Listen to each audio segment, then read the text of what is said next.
Yo, yo, yo, yo, yo, We live.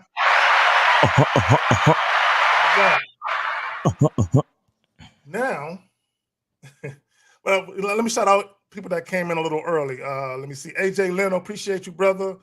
Joe Blast, as always. Buckley Corp, that's a new name and shit.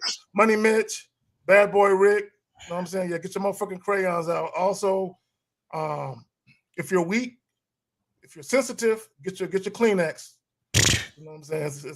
This might emotionally move motherfuckers and shit. Monogamous Player was good. J98, Zulu. I'm gonna leave it there. Zulu was good, fam. Duke Lux. All right, here we go. Before we get into some of these names, you can't say the whole fucking name because these niggas on some. Yeah, they are. You know, I'll never forget that joke. I ain't gonna be screaming down the street, delicious. Yeah. We'll be pausing a whole lot doing the motherfucking video and shit. Right. Jay Sean Harris was good with you. Mario Sosa, Razor Game was good with you. Oh, Jay Sean, what up? Yeah, ain't that a dude that do like photography or some shit like that? Yeah. That's the videography. That's the dude that the promo that we do for the show. He did that. Oh, that's what's up. All right, salute to you, fam. Salute to you. Yeah. All right. Shout out. Yeah, get with Jay Sean for that videography. Yeah, King Solar Power, Justin Tejeda, Art. I think I might have said you, bro. If I didn't, there you go. Simone, how you doing, cutie? Good morning. Actually, it's afternoon and shit. It's 12:33. All right, now before we get into the meat and potatoes, what we gonna talk about? Y'all want to go ahead and plug anything before we get started? Yes, as always, man. This your boy Miles Cunningham repping that masculine identity membership, masculineidentitymembership.com. The newest installment of the masculine identity. Thank you. Yeah, man. The newest installment of the masculine identity membership is 5 reasons why men need solitude in order to build your masculine identity. So I go through very in depth about why men need time alone. You understand? A man should always welcome time to be alone and never feel lonely. You see what I'm saying? Because it's certain things that we need to do as men that make us who we are, that make the woman, the woman falls in love with you as a certain person. You understand? And a lot of times when we incorporate women into our lives, we change that shit. You understand? And then we start to turn into somebody else entirely. Then that's why the bitch be leaving. You feel me? But anyway, that's the newest installment of the Masculine Identity Membership. So if y'all want that content, y'all got to go to masculineidentitymembership.com. Sign up, man. I got a couple of different tiers. Some tiers include 60-minute coaching sessions. You understand what I'm saying? So make sure y'all check that out. And also never forget to go to badboymembership.com. And for the people who are already on the membership, because we're doing the event in April 2nd, we are releasing the next videos early, right? So we got the Game Kings 2 Definition of a Man seminar in NYC. We got Kerry K. Zaggin, you know what I'm saying, the host of the show. We got Ron Wills Talk. We got Taekwondo from the Dojo Baby. We got Miles Cunningham, and we got the bad boy of the dating game, Mr. Lucario. So make sure y'all get y'all tickets, man. But like I said, we're Lucario and myself, we're going to be releasing the membership videos early because we know we're going to be busy the following weekend when we usually release the videos. So y'all get to get y'all videos early if y'all on the membership, man. So I appreciate y'all. Thank you, K. Zaggin, for having me once again. And shout out to Jay Roman. Shout out to the chat. And man, let's go. No problem. What's up? This is Jay Roman. Like always, I always like to shout out this show, K. Zaga, Miles, and the Cats on Sunday show, Real Game, No Theory. Yeah. Especially for bringing me on. If you really want to contact me now, I do have my own space, my own channel. So, you could always email me at jromanway@gmail.com. And my channel is The J Roman Way. We're going to be doing some things on there. No excuses, just actions, just results. I'm not an excuse person. Let's just put things in action. Y'all go check out The J Roman Way, man. Come on, man. Get at the guys. Get at him because he got the flavor for y'all niggas. He got that West Coast flavor, man. Ain't you from the Bay, brother? No, that's my cousin, man. I'm from Detroit, Michigan. Oh, you from what up, though? I'm from Detroit, man. Yeah, man. So we got it's all action. Yeah, all action, man. What up, though, man? We got the Detroit flavor. You know what I'm saying, with the Bay lineage. You feel me? So, man, make sure y'all holler at J Roman, the J Roman way, man. And yeah, man, support the channel, man, because it's only up from here. Yeah, more to come. More to come. Yeah, man. Shout out to Mr. Justin. Just checked in, man. Yeah. Yo, Mr. Justin. Come on, man. You know that the lighting is kind of suspect, man. We gonna need to. You know, we're not on a candlelight rendezvous with you, brother. We need a little bit of light on this. Sure. Yeah, I'm sure, man. Yeah, I'm sure, man. He gonna start playing some Jodeci in a minute. Yeah, you know what I'm saying? So all right. So let me plug the title while Justin gets situated. When the illusion of sexual exclusivity and reality clash. Justin, get your mute on. Get your mute on, Justin. I got him. All right. Okay, no, he muted himself. All right, good. All right. So again, let me plug the title. When the illusion of sexual exclusivity and reality clash. Now, I'm going to show you the illusion first, then I'm going to show you the reality. So here's the illusion. People actually think hooking up with anyone you want is a flex. And he's right. It's not a flex, right? Yeah. While in reality, a flex is having someone else, a flex is having someone no one else can have, which that's an illusion. Okay? Let me explain why that's an illusion. When you say a flex is having someone no one else can have, for all you guys listening right now, every woman you dealt with had somebody before you. Thanks. And if and when you and her are done dealing with each other, she gonna have somebody after you. Now, he could be talking about, well, while we're together, no one else can have her, and that's an illusion, right? You cannot control what someone else does. And for you women listening too, or for anyone of you that's into, dealing with the same sex, right? When you have a significant other, you cannot control what they do. You know what? This is what I find interesting. And I want you guys to put your thinking caps on. I'm going to peep you to something that people don't really think about. Let's think about the word monogamous. The prefix for monogamous is mono. Check this out. Mono is used at the beginning of nouns and adjectives that have one or single as part of their meanings.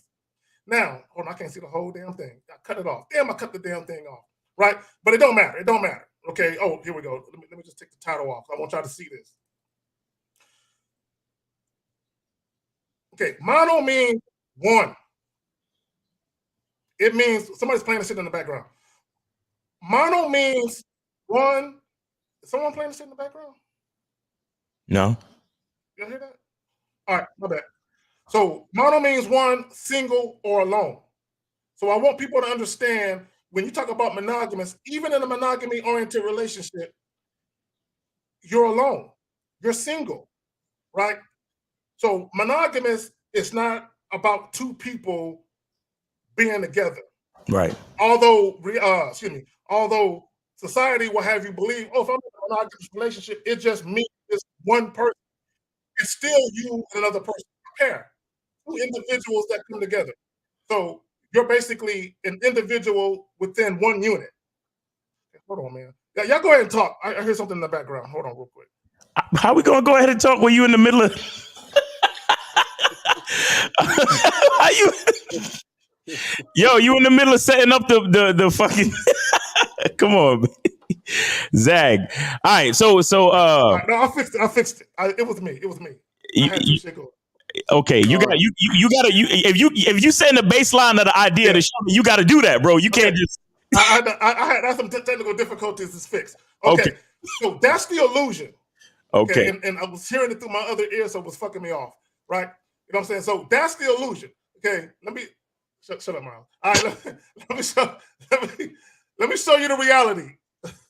I was deceived into a situation where I was just like, girl I was dealing with at the time, I found out she had knocked off a rapper. I was like, what? I couldn't believe it. At the time when somebody told it to me, it was like, yo, you know, she was hanging around such and such. You know, they be rocking like that. I was like, in my mind, I'm saying nah, but as the conversation is flowing, I'm standing in ice water like. That would be me too. Right? My mom wouldn't leave it. When I finally saw her, I was like, you be dealing with such and such? No. She tried to deceive me. Coming out later. These are those times. Issue with that was highly bothered by that because I had an image of her in my mind that she allowed to fester in my mind, like of her being something. And I didn't know that she was capable of that. See, that's what I'm saying is freedom. If she had presented herself and said, yo, this is what I'm on and this is the type of woman that I am, then it could have been easier for me to process. It was a long drop from the building because I felt that and I was highly bothered. Okay, so number one, let's address the obvious, right? Nobody is going to get into a relationship with you and tell you, hey, I'm capable of cheating, by the way. Nobody's going to do that. You know what I'm saying? Most people won't do that. You know what I'm saying? Most people will never admit that they've been unfaithful in past relationships, right? And just because you've been unfaithful in a past relationship don't mean you're going to do it in a new one, right? So I want people to understand that. His issue is because he said he had an image of her and he said that she allowed to fester. How can she allow something to fester in your mind? No, you had an image of her. Okay, right. You allowed your image of her to distort reality, right? So when you found out that she was being dug out by another dude, your illusion and reality, as far as you thinking that you and her were sexually exclusive, it clashed. But instead of you saying, I'm too old to be this gullible and naive, right? Because you can get into a relationship where you and a woman, you guys have a mutual understanding that you're going to be sexually exclusive, especially if you're having unprotected sex, right? But while you're having this conversation with this woman where you guys mutually agree to be sexually exclusive, you have to understand that she's a woman, she's a human being, she's not perfect, she is capable of stepping outside of that agreement. You have to understand that that's the reality of all relationships. Anytime you get into a relationship, it is a calculated risk. There are pros and cons associated with that. And the con is the relationship could end, and it could end negatively, right? You can be deceived, right? That's the reality of it. There is no, let me tell y'all something. This is why monogamy and sexual exclusivity is an illusion to me. In the history of mankind, has there ever been proof that somebody was faithful? Can you prove it? No, there's only the assumption of it. You can, now in reality, there have been people who have been proven to be cheaters. There's a show called Cheaters. So it's a fact that people have got caught lying. People have been unfaithful, but you cannot prove that somebody is faithful.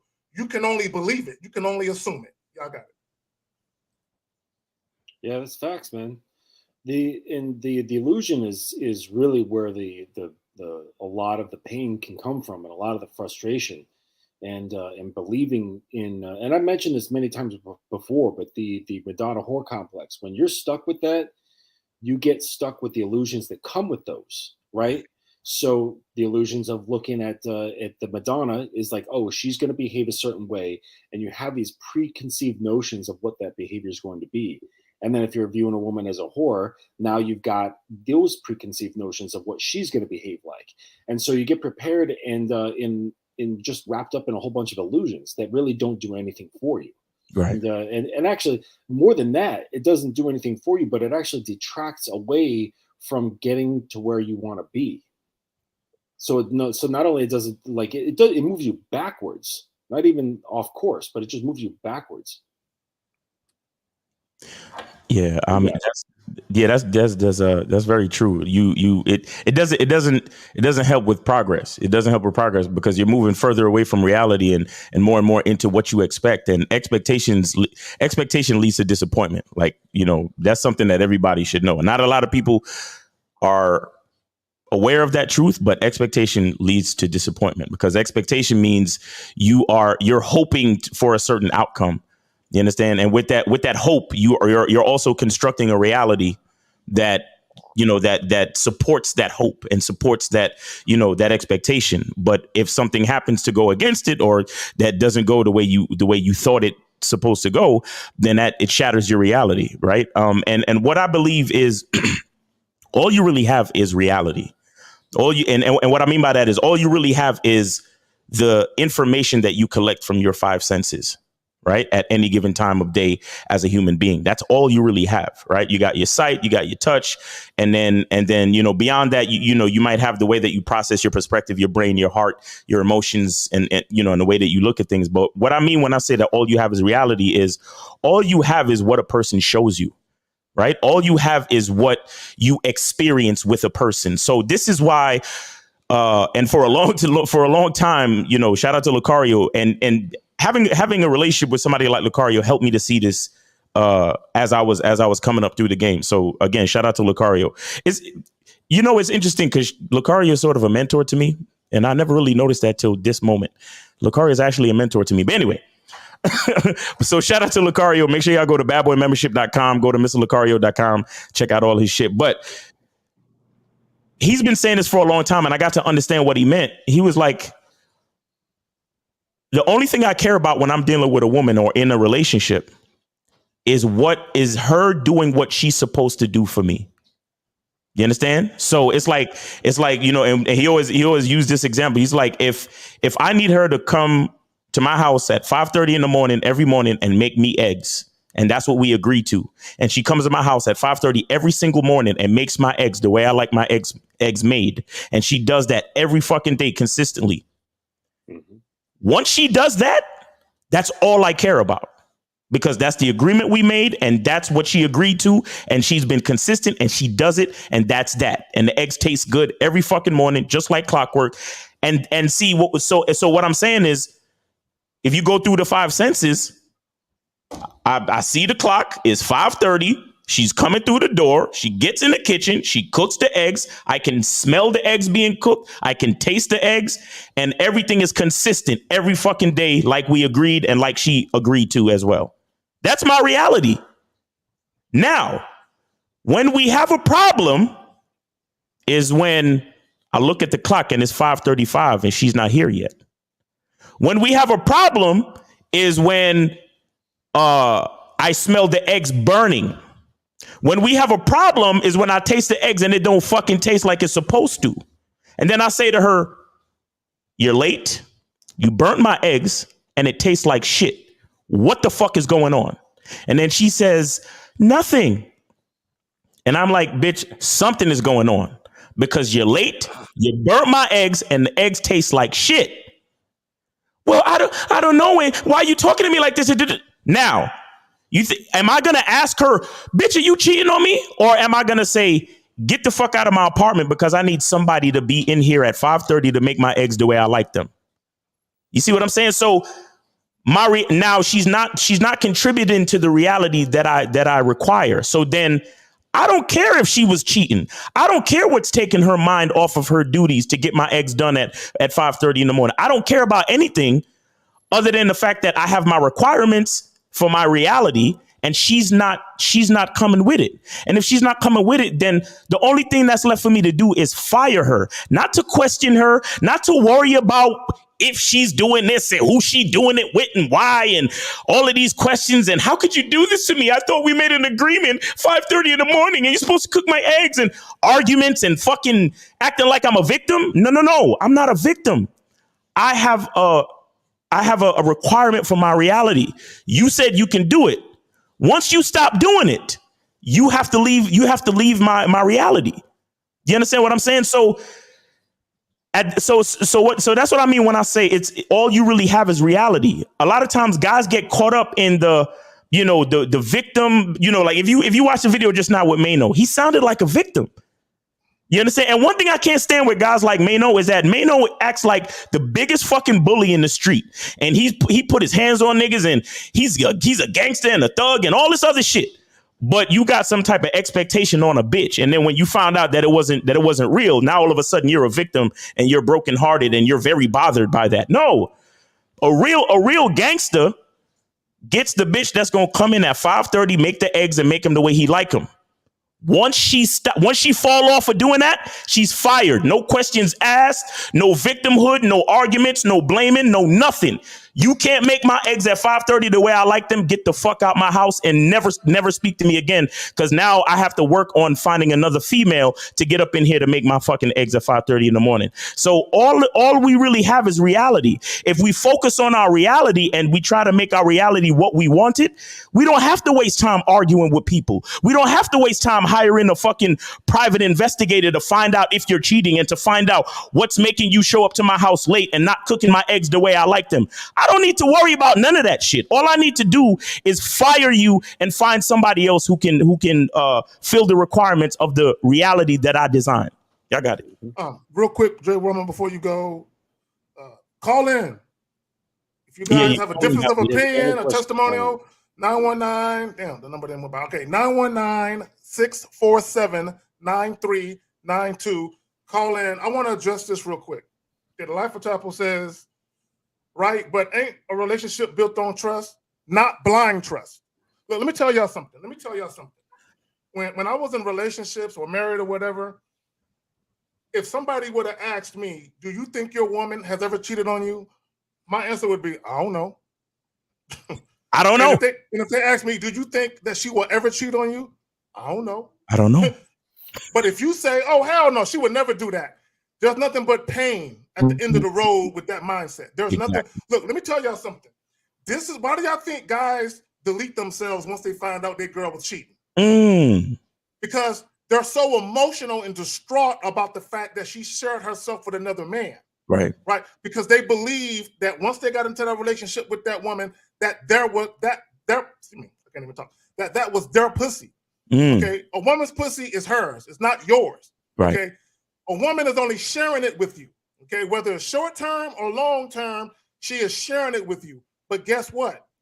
She has the freedom, the free will, and the capabilities to also share it with another guy while she's sharing it with you. Okay. Now it doesn't mean. Let me say this because I don't want people to think I'm jaded.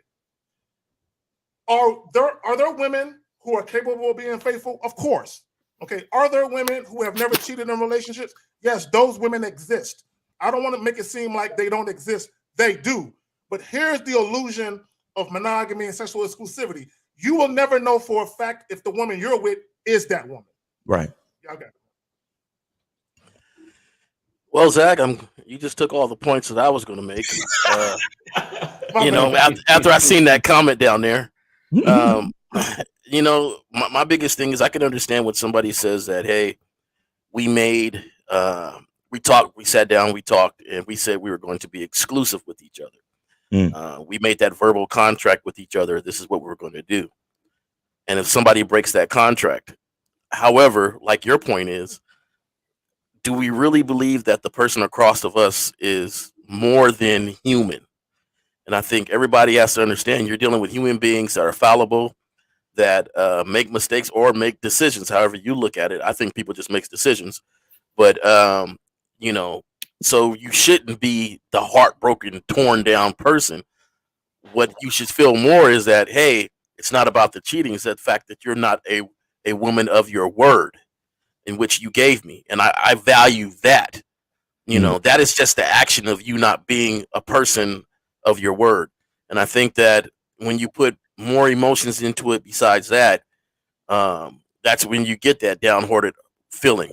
When I was passing through Simpville before I reached Man City, I went through some moments, and I never forget my brother, he came to me and he said, hey, if you got to do this, your shit's fucked up already. Right. And it was just a click in my head. I was like, dog, you are so right. Now, I don't even know if this person was cheating on me or not, but she found all her clothes and stuff at her mom's house the next day. Right. And the relationship was over. Right. That was it. I don't care if she was or was not. Right. I care more about she was acting funny, not aligned with how we act, and that had to end. She was fucking up the reality. She was fucking up the reality. I couldn't deal with that factor. And I've always been the type of person that, hey, if you don't like Roman done. Like there's no, I don't hang around. Hey, really like, no, I don't care why. It's over with. And people complain, you act like you don't care. Nah, I don't care what you care about, because in my world, if you don't like me, why the fuck am I here?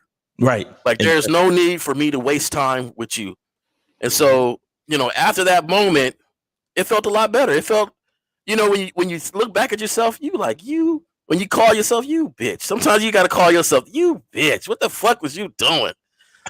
Just pondering over this stuff, Right.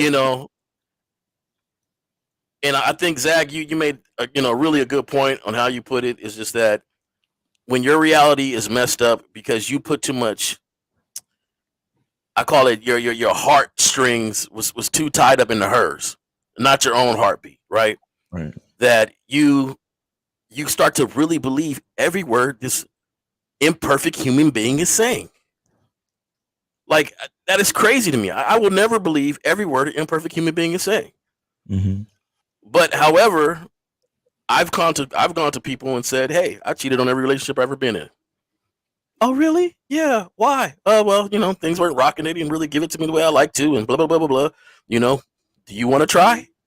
Yeah, I'll try. And he should shock me. Really? I just told you I have never been faithful to anybody in my life. You want to try? You want to? And they'll try. So, come on, people, human beings. We got to understand that people are imperfect. People are imperfect. Stop looking at them with perfection, and that's when you start putting them on the pedestal. Like, this woman can't do anything. I seen the most innocent women get tossed up and go home, and that's just the reality of it.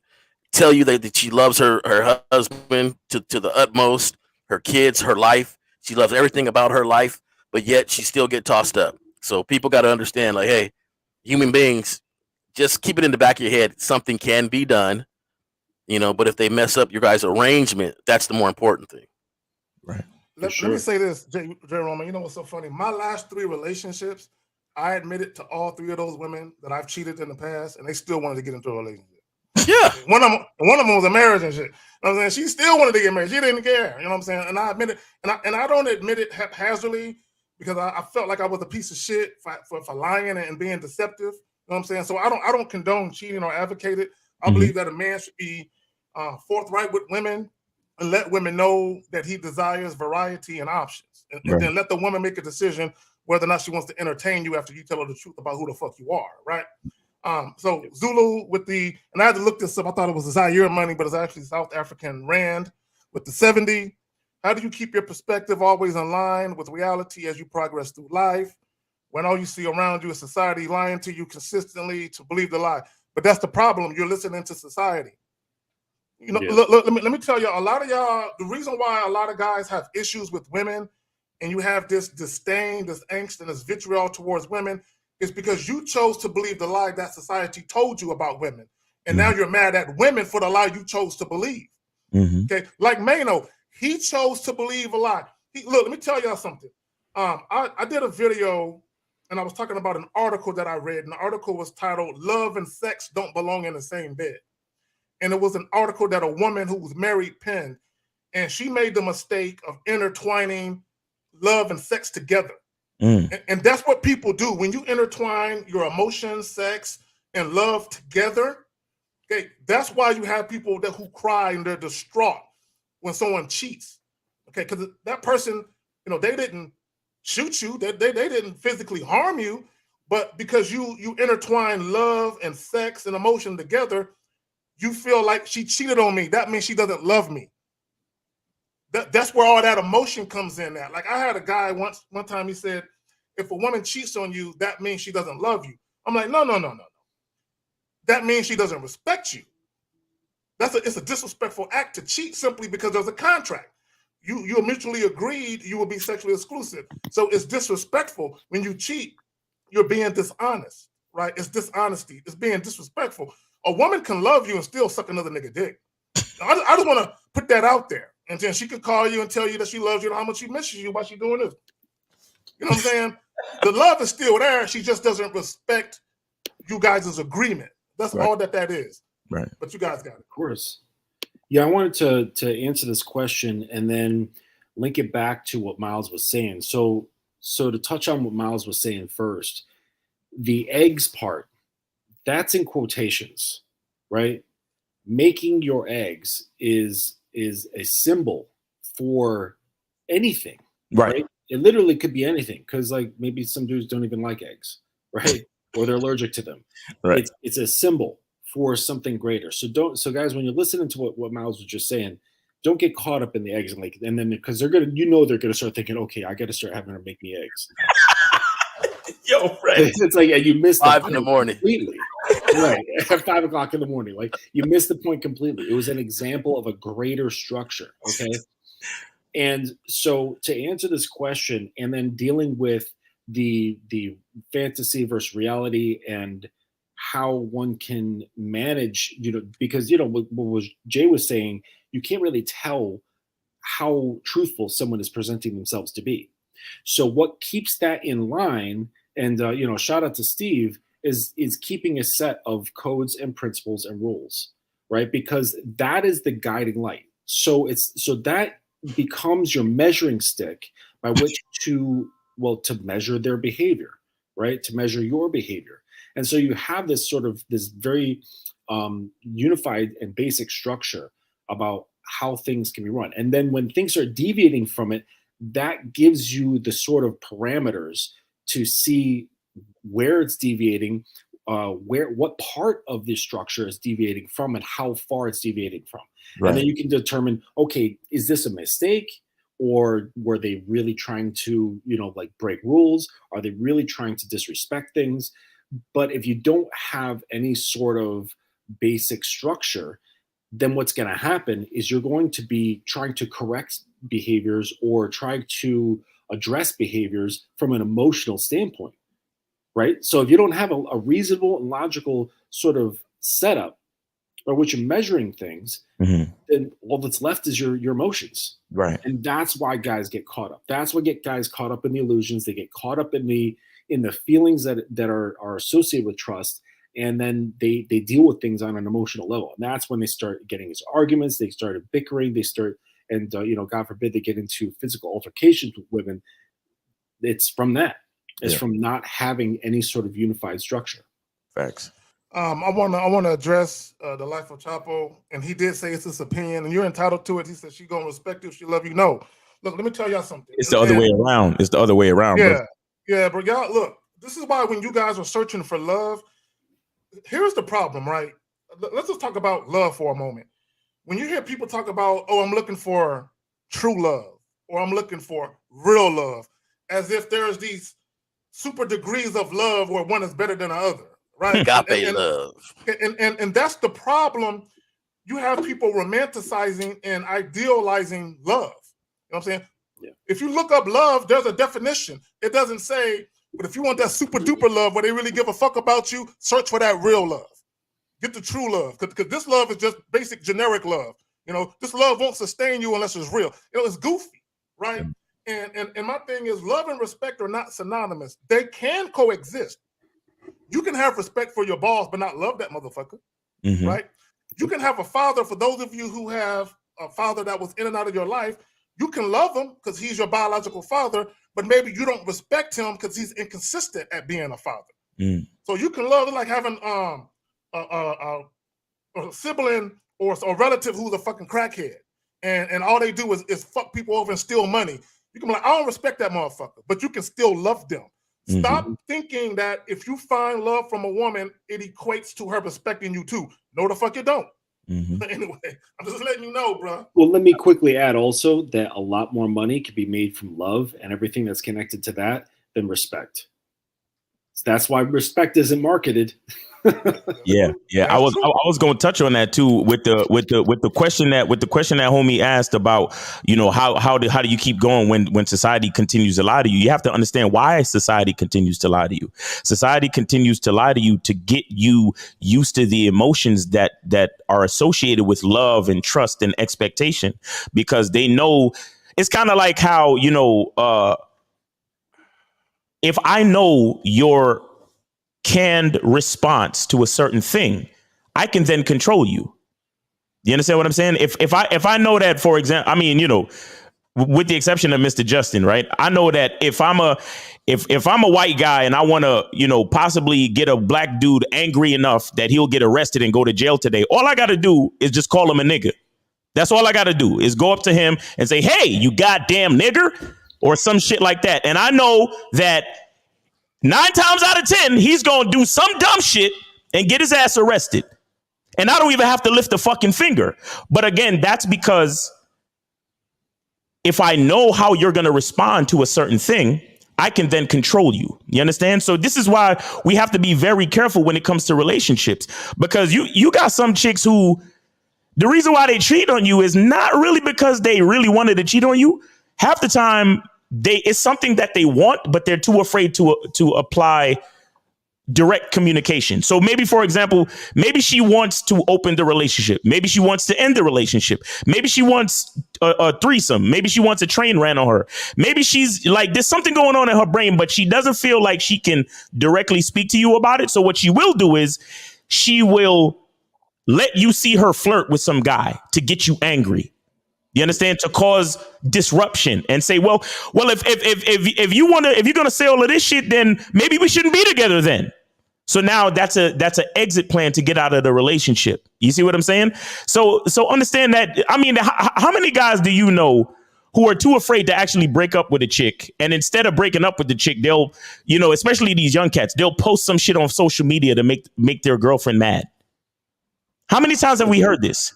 Do you understand what I'm saying? And that's because we know how people are going to respond to certain things. But see, this is why we have to be individual. This is why, I continue to push something like the masculine identity membership, which is where if we focus on the reality that we want to create, no one can necessarily control us.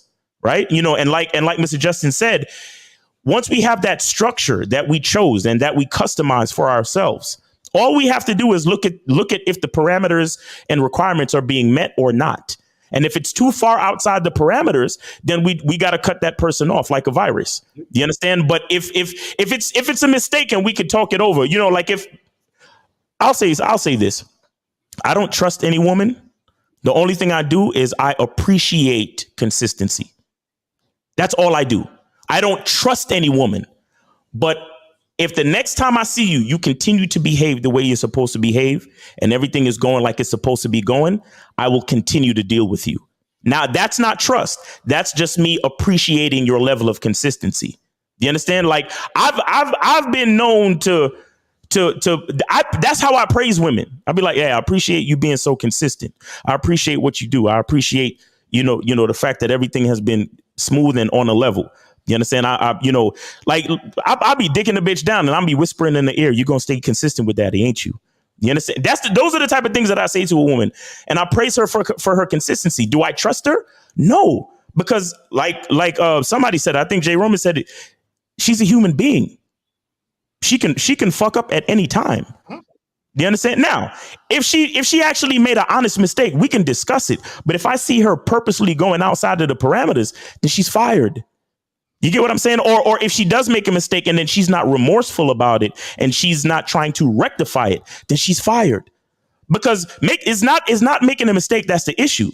It's how you respond to the mistake that you made. And once I see a certain... Are you contrite? Are you apologetic? Exactly. Once I see a certain response to the mistake, then you got to get the fuck up out of here. Do you understand what I'm saying? So again, if guys were individualized, understood their masculine identity and focused on the reality that they have designed. I heard somebody say this the other day. They said, as men, we have to have what's called a customized reality. Do you understand? We have to choose what we want in our lives. And we have to be active and present to choose what we want in our lives, whether it be the women we have, the friends, family, the job, the type of clothes we wear, where you live, the amount of money you make, your career, everything has to be chosen by you. And if it's not, then you're living somebody else's life and you're not, you have no autonomy and responsibility for your own goddamn life. You understand? And too many men fall into marriages, relationships, and situations where they just let shit happen to them and then they play the fucking victim and try to blame other people for their shit. So like I said, I don't trust any woman. I just appreciate and praise consistency. Two things I want to add to that, because what you just said about not trusting a woman, a lot of people are going to misconstrue that. It's going to go here. And I'm going to touch on that in just a moment. The thing with Mano, for those of you who saw the Mano clip, and if you didn't, go back and watch the replay, he allowed his fantasy of how he wanted a woman to be interfere with his reality. Mm-hmm. He had this image of her, and he allowed the image of her to distort reality, to distort his reality. And then once that illusion came crashing down, that the fantasy he conjured up as to the type of woman she was in his head, it fucked with him. It fucked with his soul. It irritated his soul. You put him on just a moment. Carla, we're going to get with you in just a moment. Okay, let me finish up. I'm going to be brief. No. Actually, that was me. I was just making sure the lines was okay. Let me say this about trust. The reason why you don't have to trust a woman, gentlemen, is because when you are a masculine man and you know your identity, shout out to the masculine identity, you trust yourself. Exactly. You trust yourself to always make the right decisions for you. Yep. So if you're dealing with a woman, you put her in position because you trust your decision making. Okay, you trust your ability to vet that woman properly. Okay, you feel like you are a good judge of character, and you feel like where she's at is where she needs to become a part of your life. So you elevate her. But like everyone is saying, she's a human being. She is susceptible to temptation. Exactly. She is susceptible to the game. You know, I always say, like dudes say women belong to the streets. No, they belong to the game. Mm-hmm. Women belong to the game. And if a dude come along who just so happens to have some game about him, he can snatch the chick. You know what I'm saying? With no problem at all. So understand that any woman you deal with, she can decide to leave you on her own. It don't even got to be about another guy at all. She can just decide what you got going on no longer suits what she wants. Or there can be another man that's influencing her more than you are. So she's willing to go with him. Facts. That's why when they say, don't hate the player, hate the game. Women belong to the game, not the streets. Facts. You got it, fam. Anonymous. Yeah, Anonymous. Let's take the call real quick. Anonymous, you're on live with a Manhood is a Skill Set show with K. Zach and Mr. Justin, J. Roman, and Miles. Name, age, city. How can we help you? Anonymous? David, Alabama, 27 years old. Okay. What's up, man? How you doing? What's on your mind? What's up? It's me again. I just wanted to say that based off y'all logic, because you're right, they're going to do what they're going to do, then there really is no point in having a relationship with them. Because if other people have access to you, then what's the point in? I wouldn't say that, brother. Can you? What do you mean? There's no reason to have a relationship. What do you mean? Okay, if I'm gonna use, I don't want to speak on him because he's at prison, but I'm still gonna use. I'm gonna use Lucario's situation. If y'all are married and y'all can do what the fuck y'all want, then y'all could just be fuck buddies? Why get married? It makes no sense to me, because if y'all gonna allow each other to do that, then just don't get married. You know, y'all can just have a platonic business sexual relationship. You don't have to get married, but that's his choice. Right. You know, that's his choice. But there's a lot of different reasons for people to be married. He's thinking about sex. He's thinking about the sex. Y'all sit up and bash a man that be like, hey, I don't want no woman that makes herself available to other men. We're not brother. Bashing and understanding when someone is insecure is two different things. I don't know what you mean by bash. Ain't nobody bashing nobody. If you insecure because you pedestalizing sex, that's the truth. That's not bashing. Okay, but some people deal with his loyalty. Like y'all, you like to speak on. K. Zagan was touching on it a few seconds ago. He was like, they belong to the game. See, that's a pimpish mentality. You like to speak on it, and let's use that. Even amongst pimps, because they don't value the vagina. That's how they make their money. Yes, they do. Yes, pimps do. Yes, pimps. Look, let me hold on real quick, caller. I gotta call bullshit. Do you know who Sharp is? Have you heard the name Sharp? I know Sharp. I know Sam for the P. I know Hollywood. I know Drake. I know all of them. Okay, cool. So if you listen to these pimps talk to women, they have a problem with women fucking for free. They have a problem with that because they understand there's now. I personally hold on. Listen for a second. Listen. Okay, listen. I know. Hold on, real quick. I'm gonna pass it right back to you. The only time you can say there's value in vagina is when you can monetize it. Sex sells. Outside of that, there is no value in vagina, in my opinion. But Okay, but we talking. What I was getting to is you have the pimp perspective and you have the square perspective. When the square values that, that's a value to him. Now let's take a pimp. A pimp is going to value the money, right? That's why if his woman is amongst other pimps, he don't want her reckless eyeballing. He don't want her doing certain things. She has to conduct herself a certain way according to his standards. He don't care if she go out there and do all this stuff for the money, because the money goes to him.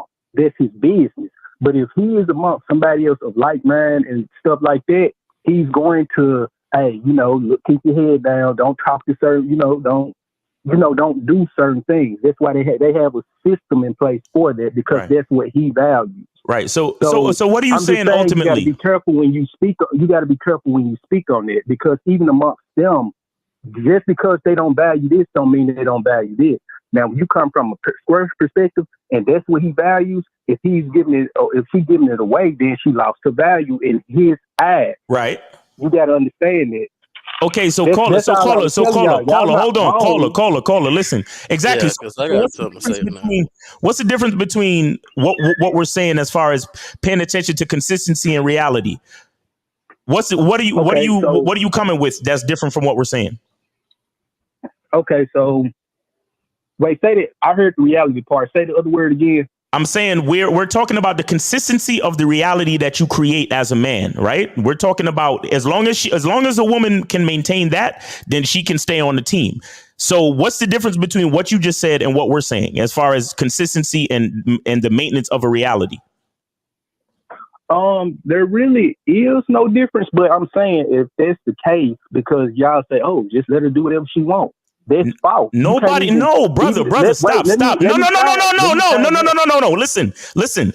You called into our show, so when you say something that is contrary to, if you're trying to put words in my mouth, I have to stop you, bro. So listen, we didn't say a woman can do whatever she wants. Notice, even in the example with the eggs, I said she got to get to my house at 5:30, cook my eggs the way I like it every day. So she has to do what we say. We have requirements and we have a structure set in place. What we're saying is that once she doesn't fill the requirement, instead of arguing with her and trying to find out if she was cheating, she's fired. That's what we're saying, brother. I agree. Nobody said she could do whatever the fuck she want to do. I'm speaking to the brother. Title. Nobody said that she could do whatever she want to do. Okay, so start over. Yeah, I'm start speaking over. to the title, though. I agree with you. I'm speaking to the title, and I'm also speaking from Sunday when we was having the talk Sunday about the double standards and things of that nature. Because if that's what they value, that's what their standard is going to be set around, and they're not wrong for that. Is all I'm saying. Just like even you, because y'all go with the passport bros too.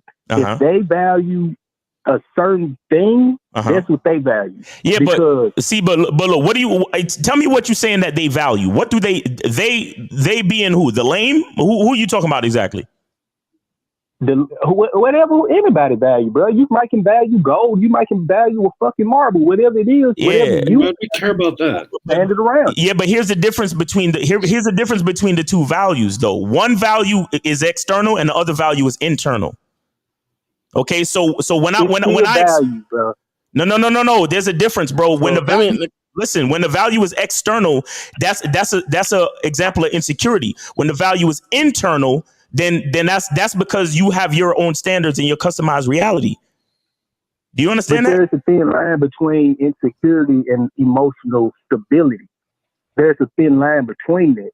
I get what you're saying, but if that is what makes them emotionally stable, that there is nothing wrong with that, because they're valuing their own feelings, which they have the right to do, which anybody has the right to do. So it's no point in So let me ask you a couple questions then, man. This is Jay Roman, and I'm just gonna ask you a couple questions.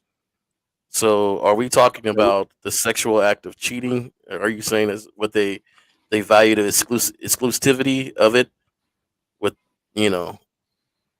and then when somebody cheats? And I'm not saying that it's not an illusion, but what I'm saying is, this is what I'm saying, because I listen to the show a lot. No. What I'm saying is that what you're saying? Yes. Okay. So wouldn't there be things done prior to cheating that person should have valued too? like consistency of time. It's up Because to to make time to cheat or do certain things, there's always some sort of sign, something that's lacking, something that is off a little bit. Just like you were giving the example of the pimp, right? How the pimp makes them say, "Hey, I don't want you looking a certain way. I don't want you." Hold on a second. Hold on a second, though. Hold on a second, because I want to hear you, but I want you to hear me so you can fully answer the question. Just like you were saying that a pimp will say, "Hey, I don't want you looking over that way," right? Now, that's even prior to going over there. That's even prior to talking to the other person. That's even prior to getting on that other person's team, right? Mhm. And what they're doing is they're cutting it off 5 steps earlier, saying, "Hey, I don't want you on his team. So I'm going to cut it off 5 steps earlier and say, I don't even want you even looking over there." So it's not even the act of them going to the team. He don't even want them looking to even considering it, right? right. That's the same thing, though.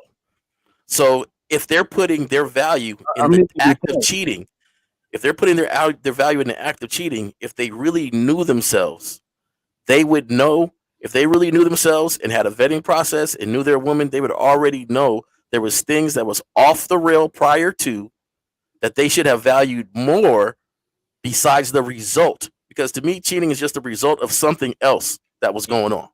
Mm. That is not the say all be all. I get it to you that it is, but that's not true. Yeah, but you give it to a pimp too, because the result of them going over there was the fact that they didn't want them looking over there. So there was things prior to getting on somebody's team that they were stopping at the pass.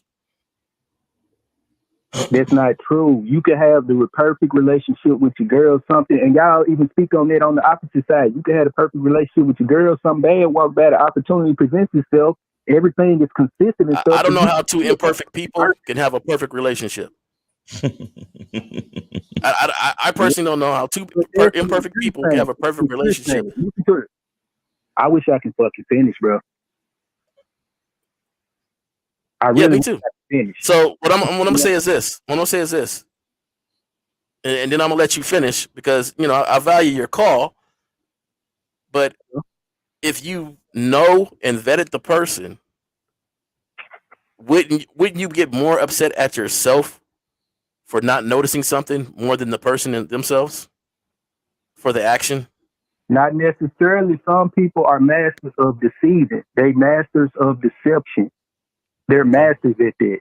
Like, and let's take this example once again, because this is what I feel like y'all are saying do. Well, I can't control her. Let her do what she wants as long as she do this. But then when somebody else have their own standard, you're up here, oh, your standard is rooted in insecurity. No, your standard is rooted in whatever you want it to be rooted in, and you have that right. Okay. Okay, so what I'm saying is this. Okay, what I'm saying is I have a certain standard, and I know myself, and so I vet people, and I try to get to know them. So I don't need to trust them. I need to know them. And when I know them, they can act outside of what they have shown me, but I am not mad about that. You cannot threaten me with starting over with somebody else. Mm. You can't threaten me by being lonely. You can't threaten me because I'll never be lonely. Right. I know myself, and I'm deep rooted with myself first, that somebody leaving me or something happening where I have to exit that person from my reality doesn't scare me. Mm. So it's not going to have me sitting in a lonely state, an upset state. It will be up. Okay, Here we go. I agree with that. And when you know yourself like that, real quick, when you get Go ahead, done, go Jay ahead, go Roman, Mr. Justin, I want you to hop in here because you're about to say something early on, and I'm interested in what you got to say. Jay Roman. go ahead. Well, yeah, I was just going back to what I was saying before. It only works if you have a set of principles, if your structure is based on things that are reasonable and logical. It always becomes a problem if you have these things set up based on your feelings or based on avoiding certain feelings, right? So it's like, all right, I'm going to set up these boundaries. I'm going to set up this structure to prevent me from feeling pain or jealousy or insecurity. So that's not really a structure. right? That's just a defense to keep you feeling safe. So so you got to make sure that when you're managing a situation that you're not doing it so you could avoid pain. There's structure in defense. There's structure in defense. I mean, that's even in team games. There is structure in defense. Somebody gonna structure in football. That's fine, but if you're defending your feelings, that's when you go off the rails. I'm not saying you're wrong, but I'm saying that based on what y'all say, let's say, she's gonna do what she's gonna do as long as she do this. You might as well not even bet her.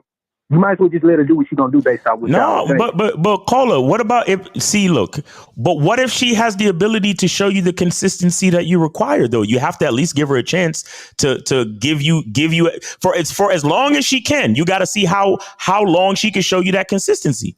That's what it's about. Yeah, I agree with it. Okay, so all we're saying is, listen. All we're saying is that the illusion is when you try to create structure around what you cannot control. What we're saying is the structures that we create as far as our reality is based on inside, is based on the values that we have for ourselves. But when you try to create a structure for somebody else, you can't control what another person is going to do. So that's all we're saying. So that's where the illusion comes in. You fool yourself into thinking that you can control someone else's actions. You can only control yours. That's what we're saying. But okay, I'm not saying game is manipulation at all, but I'm saying isn't a part of game being able to see, and I ain't gonna say in control, but I'm gonna say influence. Yeah, you can influence. Yeah, you can influence, and you can show the woman the value in the relationship she has with you. You could be a valuable asset to her life as she continues to show herself to be a valuable asset to your life. Do you understand? But here's where you got to look at it this way. Influence is a form of control. It's a soft control. It's not. That influence is a result, not an aim. But persuasion. Hold on. Go ahead, Justin. Hold on, caller. Hold on, caller. The influence is a result, not the aim. If you're aiming to control, if you're aiming to influence, then you're going to fail because you're making the game about her. So, it sounds good, but you can. It just if your program is good, your game's on point. Influence just so happens, right? And you look up and you're like, oh, hey, she's been consistent based on what I got going on. She's consistent based on my principles and my codes, and the things that I need, the things that I've mentioned that I like going on in my life. And it just keeps happening, and you notice it. And then when it starts deviating, then you notice that. And it's up to you if you want to correct it or just let it go.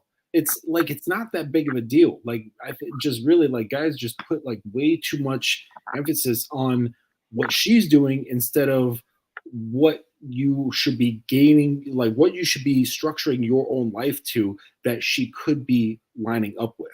Right. That's really all that matters. And I agree with that. Okay. But this is what So stop worrying about what she's doing and what she's saying. Trust this. Do you control women?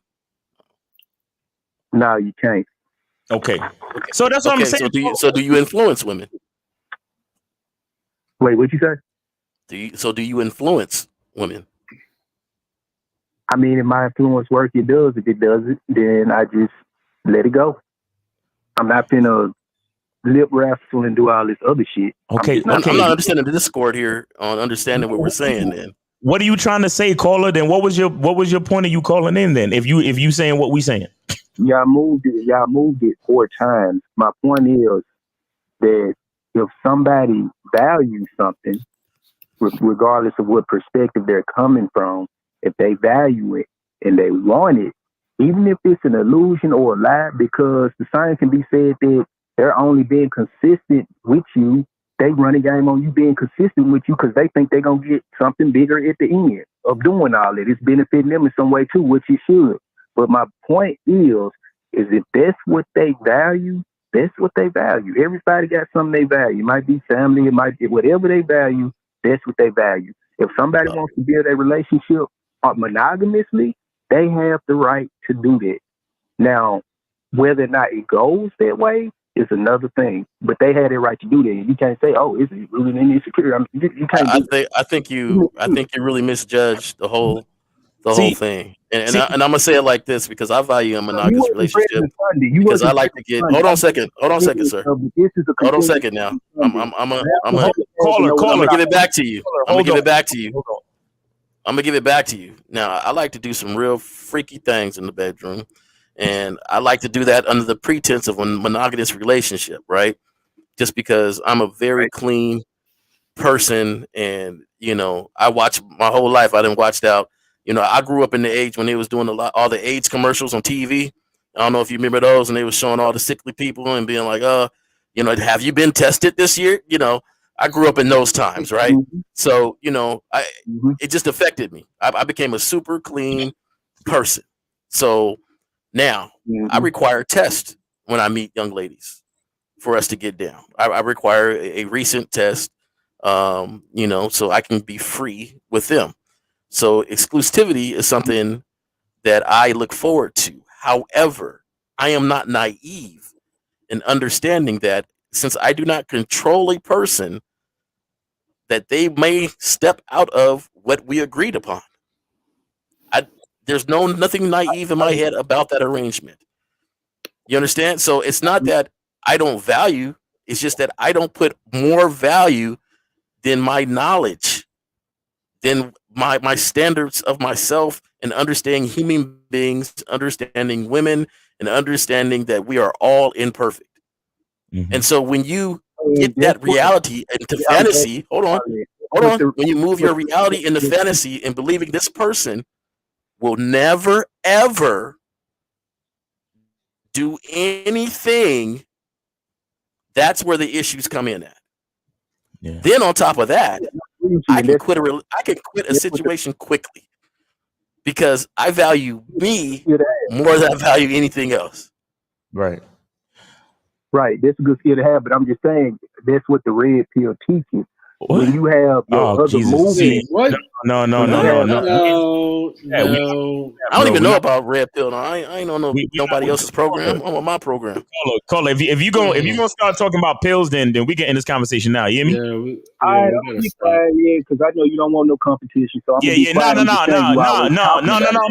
No. Listen, there's a difference between not wanting competition and understanding that there is no competition. There's a difference. But you know what? I'll just take the next call. 832, you're on live with you're on live on the Manhood is a Skill Set show with K Zag, J Roman, and Mr. Justin. Name, age, and city. How can we help you? 832.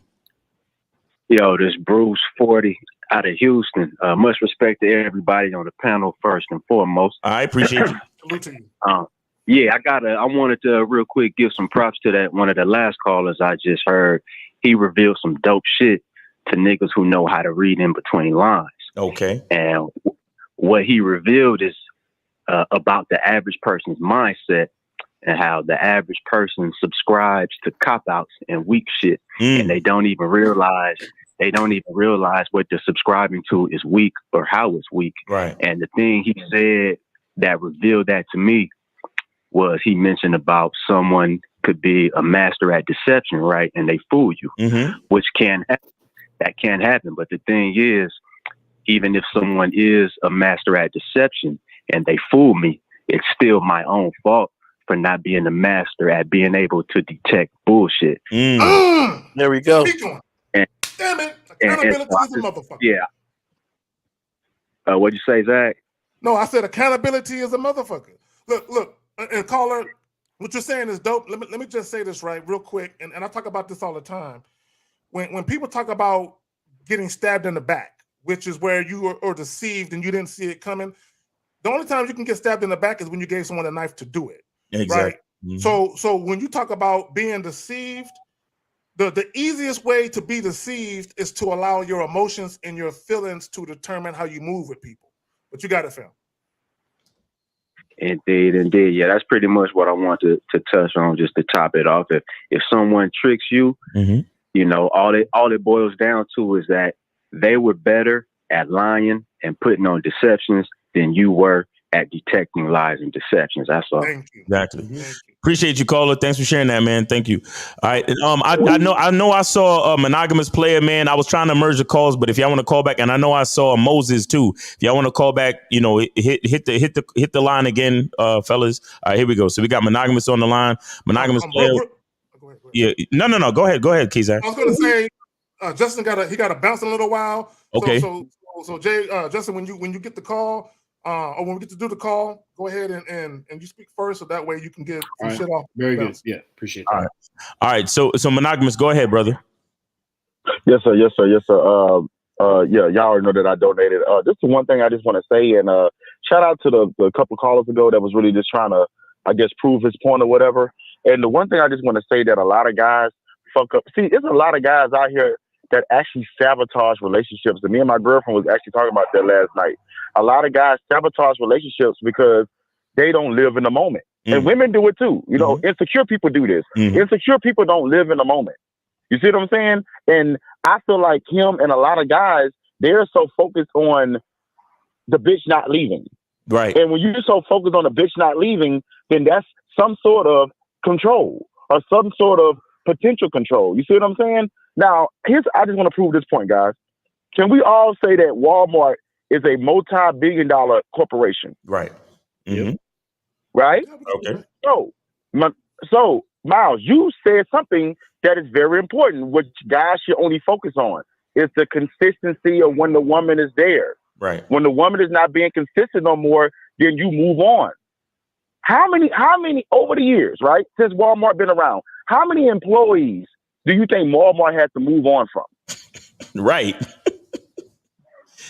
But Walmart is still a multi-billion-dollar company. So was Walmart worried about you before you applied? Right. And was Walmart worried about you once you got laid off? No, Walmart was only focused on the time that you was there when you was being consistent in the program that they was running. Exactly. Once you wasn't consistent with that no more, Walmart replaced your ass with somebody else. And the system kept going. So that's how you got to be with women. Live in the moment, bro. If a woman is not supposed to be there no more, then okay. At the end of the day, see, I think a lot of guys look at it as it's a loss. If you and a woman are not going to be together no more, but y'all have gained so much in life together, that's a win. You came up, she came up. More knowledge has been given, more knowledge has been shared. Right. You move on to the next chick and you have another experience. Exactly. You see what I'm saying? Mm-hmm. Exactly. You pray, and I do the same thing too. You praise women on the consistency. If you look up 6 months later, she's still there doing everything. Hey, baby, I'm so glad that you do that. I appreciate it. Let's see if you do that for another 6 months. She might not do that for another 6 months, but I appreciate the 6 months that you did it, but I got to move forward. Exactly. So that's what I want to say, guys. Guys sabotage a lot of relationships because they don't live within the moment. And not living within the moment is a form of control because you're trying to control the future rather than just enjoy your relationship. Exactly. Enjoy the time. And even what the guy said, he was saying that, well, if a woman is going to do anything she want to do, then why be with her? Well, you're connected with people not for the entitlement. You're connected with people for experiences. We all are connected with people for different reasons. Right. I have friends, or I have lady friends in my life for different reasons. Right. One lady friend, she's a principal, so she's always a reference for me. But if I'm all about sex and if a bitch ain't being perfect, see, last thing I want to say, guys. Niggas want women to be perfect, bro, and nobody's perfect. And when you want somebody to be perfect, that means that's a part of you wanting them to be what you want them to be, and that's control. That's all I want to say, guys. Thank y'all for the opportunity. All right. Hey, Monogamous, appreciate you, man. Thank you. Justin, please feel free to talk about that or anything else you want to talk about. I think his example was great, and it goes right back to what I was mentioning before, right back to what Miles was talking about before with the eggs. The whole thing is based around structure. So don't get lost in the idea that, oh, well, I'm not like Walmart. You don't have to be this, hyper organized, hyper controlling millionaire to have structure in your life. Right. You just have to know what's important to you. What do you stand for? What are you willing to die on a hill over? Right. And you got to take the time to just figure that out. I got one of my guys right now. He's been sorting out what his codes are for 2 weeks, right?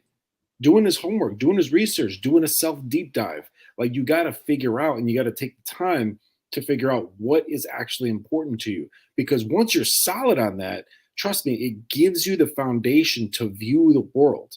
And it gives you a solid foundation to build a kind of structure that when you're interacting with a woman, things can go much more smoothly. And trust me, she's going to feel that from you, because that is what helps develop your consistency. Because now you've got this backbone, you got this thing that you've created supporting everything you do, everything you say, and everything you think. And then that gives her the ability to be comfortable around you. And then that's when you can start really enjoying yourself, really start leading and guiding to having, so we can get past this level of the conversation and then start saying, okay, well, what are the creative, more sexy, fun things that we can do? But you can't get there if you have no foundation, if you have no basis, right? So really take your time, guys. Take your time to figure out what it is you stand for and what you want to stand for. Okay. And stop comparing to this guy or what that guy's doing over there or what he said over there. What do you want to say? And that's the basis for everything. And then trust me, you keep it consistent, and then you'll be able to get consistency from, and pretty much any woman who comes into your situation. Facts. There you go. Let me add this, because I think there's a misconception. We're not telling you guys there's something wrong with monogamy. We're not telling you that, right? If you want to enter into a monogamous oriented relationship where you and a young lady agree to be sexually exclusive, that's fine. But just understand that you niggas are not safe. Okay? Monogamy is not a safety net for all the fucked up shit that can happen to you. Right. This is what people think. Oh, if I fall in love and they fall in love with me and we agree to be with each other, finally, I don't have to worry about nothing. I'm good now. No! Don't think that. Now, and we've all said it, it's not about, look, here's the thing. And we talked about, Miles mentioned Walmart. When people hire you, when these companies hire you, they really don't expect you to work long enough to retire with their company. They don't expect you to work that long. Now, they know that some people will, the small few, you know what I'm saying? But they expect their hiring and firing process to be a revolving door where people come and go. Okay, they expect that to happen. So when you get with these women, understand that, number one, we're all going to die. So even our time here on earth isn't permanent. It's temporary.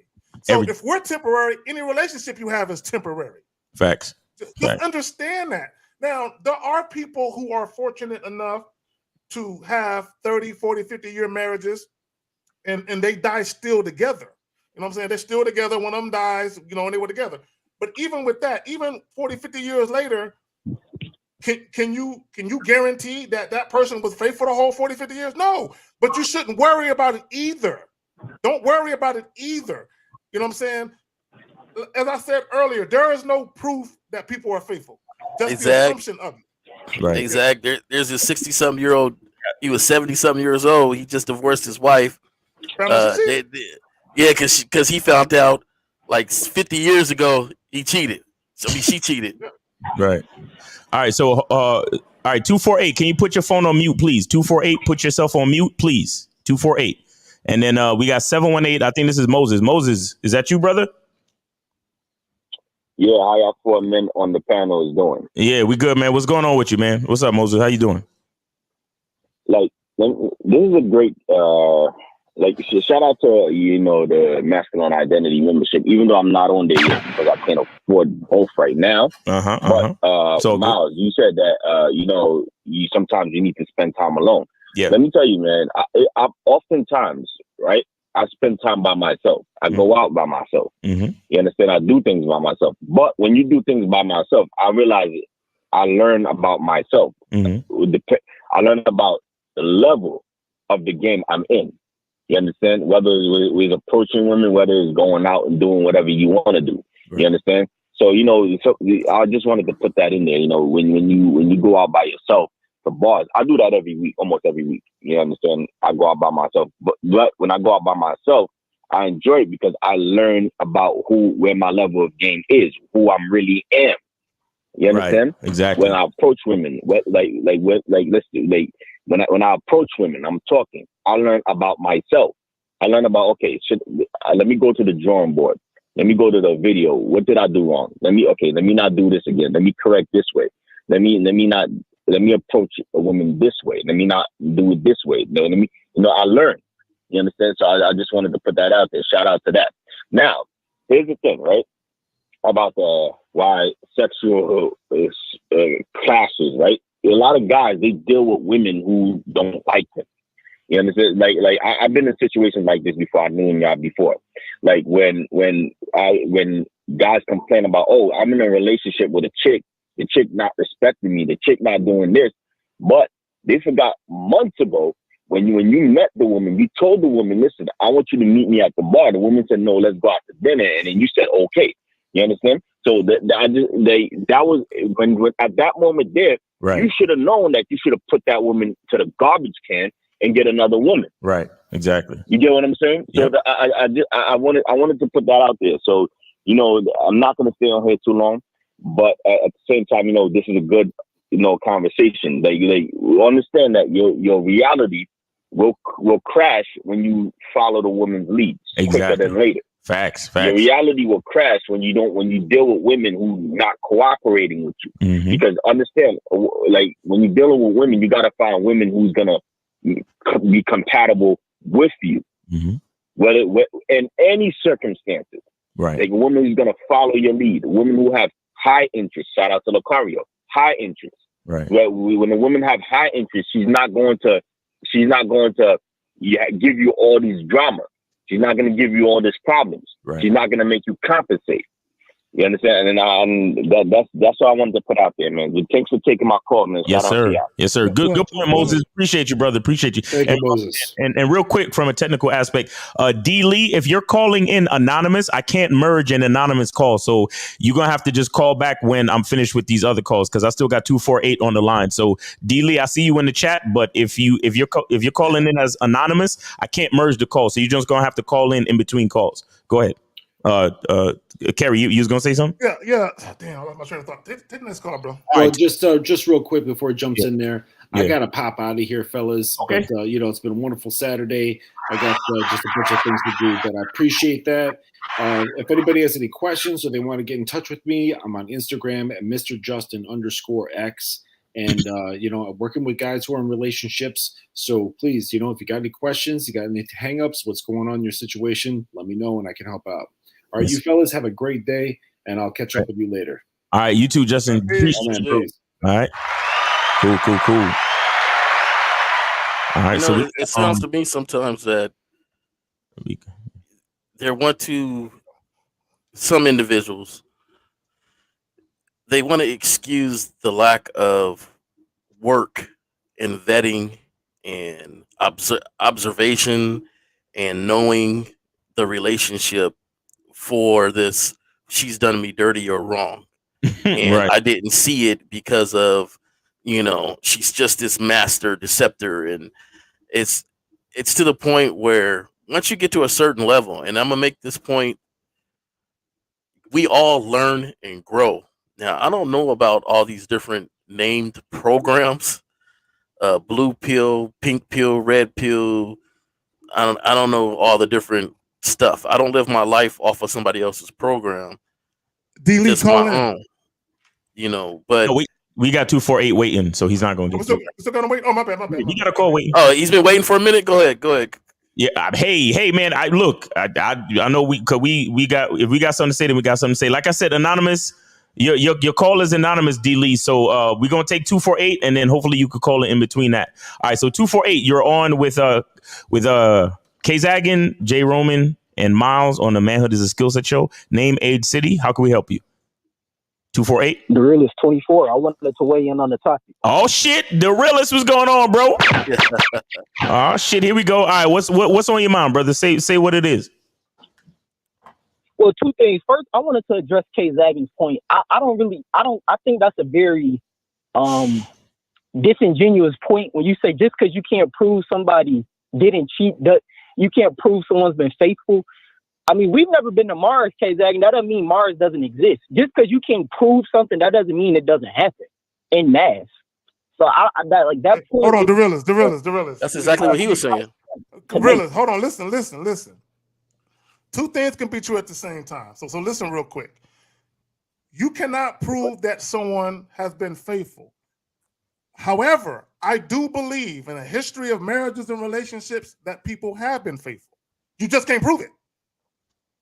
Right. I do believe that some people are not cheaters. I believe that. Right. But you can't prove it. You can't prove either.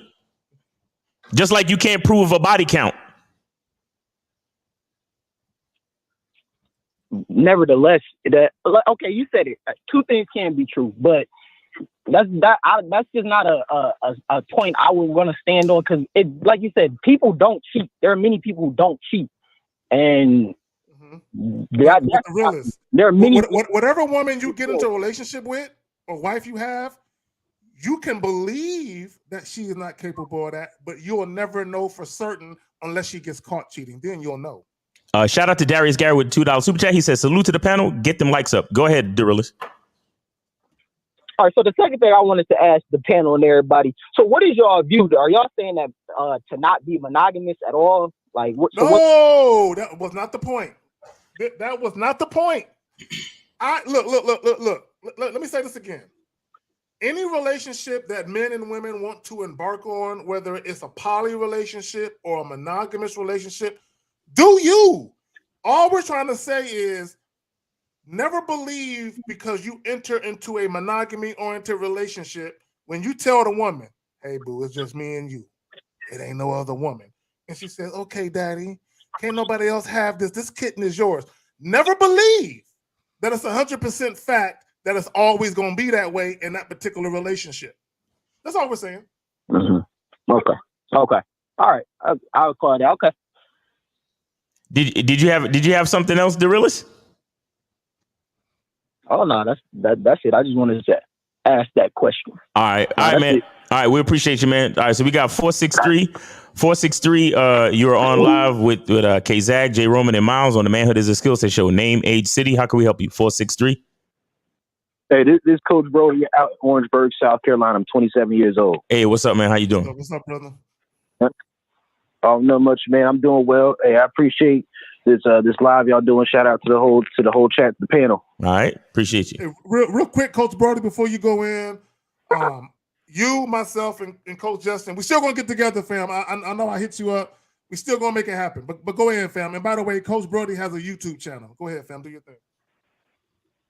Oh yeah. We got to do that sometime soon, man. We got to. And I want to bring up something to the chat. And it's two different things I wanted to bring up. And I think this is a great topic y'all talking about today, because I got a couple videos and I've been planning to make another one about pass theory.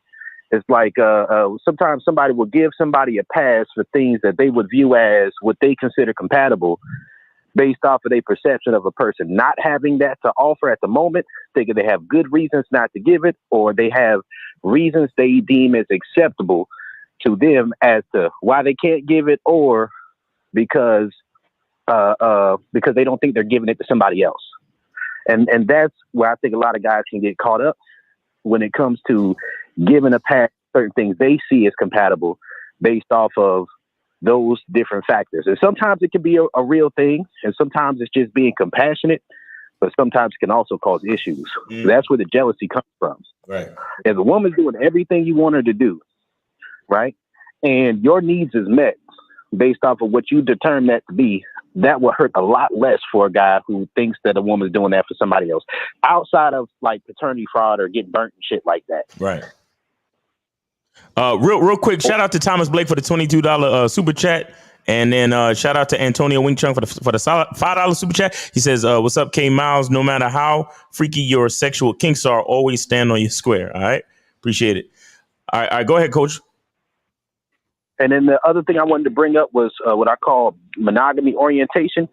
And I think it's a real thing to discuss too, that like monogamy isn't completely natural, but the psychological thought processes that a person has to have in order to live a fully polyamorous life, like compersion, getting over sexual jealousy, those things are also just as unnatural as monogamy is. There's always a compromise or a growth that a person has to make for whatever lifestyle they choose. But I do think that when discussing the topic of monogamy orientation, that doesn't mean that a person's only going to have sex with one person in a lifetime or at a time.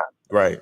But I think some dudes need to understand that with women who are monogamy oriented, what that really just means is that based off of how sex mixes with emotions for that particular woman, that internally in her mind, the way that that man makes her feel, she just wouldn't feel comfortable with another man making her feel the same way. That's all it means. Right. But what she also has to understand is this: if that particular woman opens herself up to the idea of another man making her feel that way based off of how sex mixes with emotions, she gone. A woman who not monogamy oriented can go fuck another dude and come back and handle all her business the same exact way. And you gotta know the difference. Exactly. And now let me. I want to, because some you said interested me. You said that monogamy is not natural, and polyamory is not natural either. No matter what it is, we have to go through some type of growing pain to evolve in the lifestyle that we choose. So is there anything natural about relationships then? What is natural in your opinion? I think that there's societal things that influence it. There's lifestyle things that influence it. There's natural drives that influence it. I would say that, and this is maybe a controversial view for this space, but I'd say probably the first time monogamy happened, it wasn't forced. I think that's something that happened naturally. I think that if you're somebody who chooses a polyamorous lifestyle, you have to go through those steps of overcoming your ego. If you want to live that monogamous lifestyle, you have to understand sexual energy transmutation, right? If you don't, you have to pick one. You got to pick. So, but what's natural though? What comes naturally? You think? Well, I mean, if we're looking out in the wild, just as natural as it is for people to be promiscuous, it's also natural for another male animal to kill another male animal if it's coming into his territory and sleeping with the woman's territory. So it's like what's natural is barbaric. Okay. So essentially both are natural. It's just that each one takes some type of growing pain. Yeah. Okay. Gotcha. Let me add this. Hayes with the 1999 British pound. Let me say this about poly and monogamy. There are indigenous tribes like in New Guinea, in Brazil, they have, in these forests where they're very indigenous and they haven't really been touched by modern society. Exactly. Where they still engage in a freak fest where everybody in the village who's of adult age is smashing each other. You know what I'm saying? There are even tribes, and y'all can Google this. There are tribes where they allow the women to have sex with all the men and then let her choose which one she wants. After that, you know what I'm saying? I like that. You said what?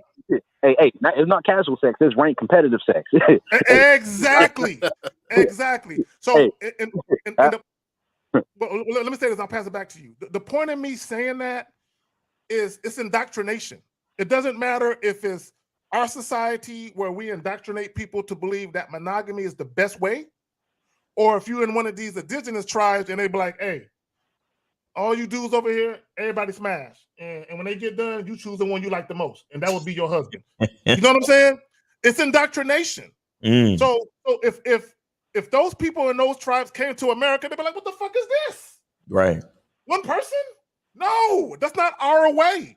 Just like people in our society that believe monogamy is the best, we'll look at that shit and be like, oh, hell no. You know what I'm saying? So it's all indoctrination. So when you talk about what's natural and what's not, at the end of the day, if societal conditioning or your society didn't show you something, what would you do on your own?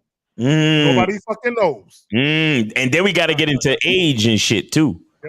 Because you got experience, all that changes. Yeah, because you got some cultures where as soon as she has her first period, she's a woman.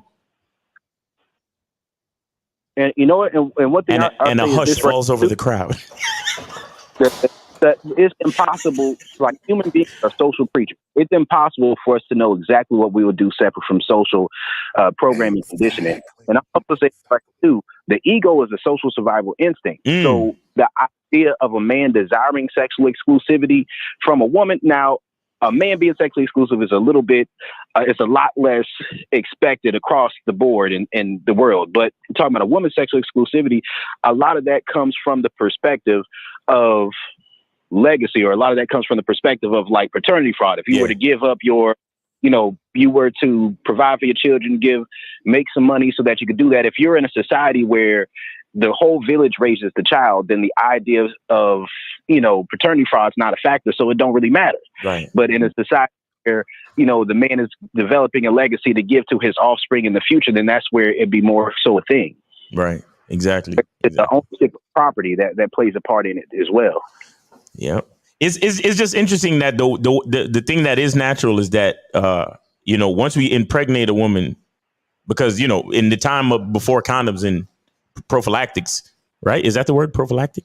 In the time of before all this technology about sex, once you smash a chick, she's pretty much out of commission for 9 months, meaning that she, in most cases, she can't get pregnant with another child for at least 9 months, right? So if the only thing that's really natural is the segments of time that that stop procreation in a woman. However, a man, that same man, he could find another woman who's not pregnant and then procreate with her. So if we're just looking at the natural, part of it, as far as the biology of it, it just goes to show that men can impregnate one or two, like 2 to 3 niggas can impregnate the whole world. You understand what I'm saying? Like 2 to 3 niggas can impregnate the entire world of women. So it's just interesting that when you break down the science of it and the biology, it, you can always bring arguments for why men should have multiple partners and why women should at least stick with a nigga for 9 months, so to speak. Like, I don't know. It's crazy. Miles, Well, I think this is where really.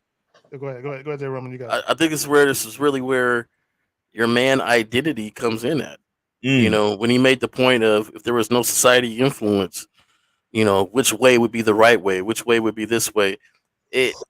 At some point you would learn through experiences or learn through your own eyes who you are and what you like to set up and have your own identity. And I think that's where the base of where some of these guys are having a hard point understanding is at the bottom line. If you have a certain standard, like the caller was saying, no matter which way you choose, you're going to have some pros and cons, right? Mm-hmm. There's going to be some benefits. Just like if you choose monogamy, you might really believe that this person is incapable of going against whatever you guys decided. And then when you find out that she is not or he is not, then it blows your whole world up. So even in relationships that are not monogamy, whenever those people make a contract, I know a group, a couple or whatever, they made contracts and that contract was broken. It still messed them up. It's the mental thought line is what we're talking about, of understanding human beings and the fact that nobody is perfect. So your reality should include a room for imperfectness. Right. Imperfection. I was talking to Coach Justin about anima development, right? Like your ability, your ego to be flexible to different possibilities within life instead of trying to hold somebody to one very exactly. Like I've been strictly monogamous for years. Like this is not how I've been get down. I'm not against monogamy. I'm not against it. I just haven't been that way. But one thing I will say is that there's different levels of security. There's different things certain men will accept and be cool with and allow. I'd say that although I'm not somebody who's strictly monogamous, I also see that sometimes if a man is done having children or decides he doesn't want children, then he doesn't really care as much what the woman does, because that's not going to be his child if she has one, or maybe her gas cut off already. I don't think most men who are actually seeking to have a child will be comfortable with this woman indiscriminately sleeping around in a way where she can get pregnant with somebody else's child. Finances are entangled. Right. I think we do have to keep that a buck too. Yeah, I'll be honest though. A big part of the reason why I can run relationships the way I do run them is because I'm not interested in having children. I'm not interested in starting like a family and all that type of shit. So all I need to do is all I require is for a woman to be consistent with me, and then we could keep fucking around. That's it. Like that's literally it. Let me say this. Let me say this real quick, because we were touching on the prospect of, if you didn't have any type of influence, which one would you choose? Here's the thing about standards and principles and so-called preferences. a lot of people's standards, what they say are their standards or their preferences, is based on social conditioning. It's based on what society says is politically correct versus what society will look at with disdain. So even when we talk about monogamy, a lot of people's view on monogamy is something that they were indoctrinated to believe. Like, this is what trips me out, right? You'll have a person who is a pro-monogamous person, and they'll say it's really messed up that you can have individuals that can't be with just one person, right? So for them, they really feel like that's the natural, the normal way of doing things. But they were indoctrinated to believe that, or at the bare minimum, they want to believe that. Look, I've always said this: most of men's insecurities revolve around sex, directly or indirectly. And what I mean by that is, if you look at all the arguments, if you look at all the groups, Passport Bros, Incel, Red Pill, Black Pill, SYSBM, MGTOW, all of them, right? If you strip down the bullshit that they put on top of bullshit, and you stripped away their arguments, sex is at the center of everything. Period. Sex is always at the center. All the gripes and complaints that men have about women, sex is at the center of it. What do guys complain about? Women twerking, women being on OnlyFans, women dressing in a provocative manner, right? Women, don't let your woman take girl trips. Don't let your woman have social media, right? Everything centers around sex. Everything for these niggas. And that's why these dudes are overly emotional. The body count thing, the pair bonding thing, which is not really a real thing, but that's what niggas make up, right? Because guys are so fixated with, can I get with a woman who only wants me, who will never cheat on me or be disloyal? Which segues into this. Guys don't even know what the fuck loyalty is, right? Loyalty is not simply about whether or not a woman only wants your penis, okay? This is what I mean by that. And Jay Roman, you talked about this last week or the week before that. I personally know women, if their man is in jail or he's locked down, they're going to do their thing while he's locked down. Right. But the moment he get out, she's dropping all them niggas that going back to him. Right. Is that not loyalty? Right. That is. Yeah. That is Is that not loyalty? And let me just say this for all you niggas in these fake-ass monogamy relationships.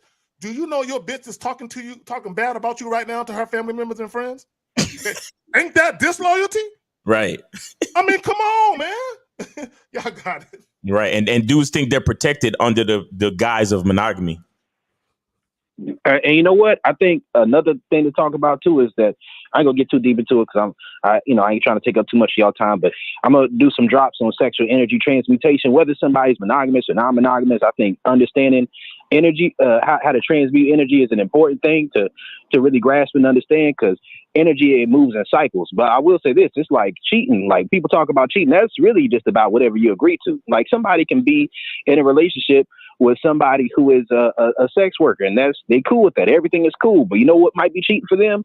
Don't get on my video game playing Madden with no other nigga. I'm the only nigga you play this video game with. Every relationship has something that's sacred to them. Right. It's like, and you gotta know what that is for you. Right. You gotta know what that is for you. If you're a primary partnership, something within that relationship should be sacred to y'all. That's my personal opinion. Some people have anarchist relationships. I understand that too.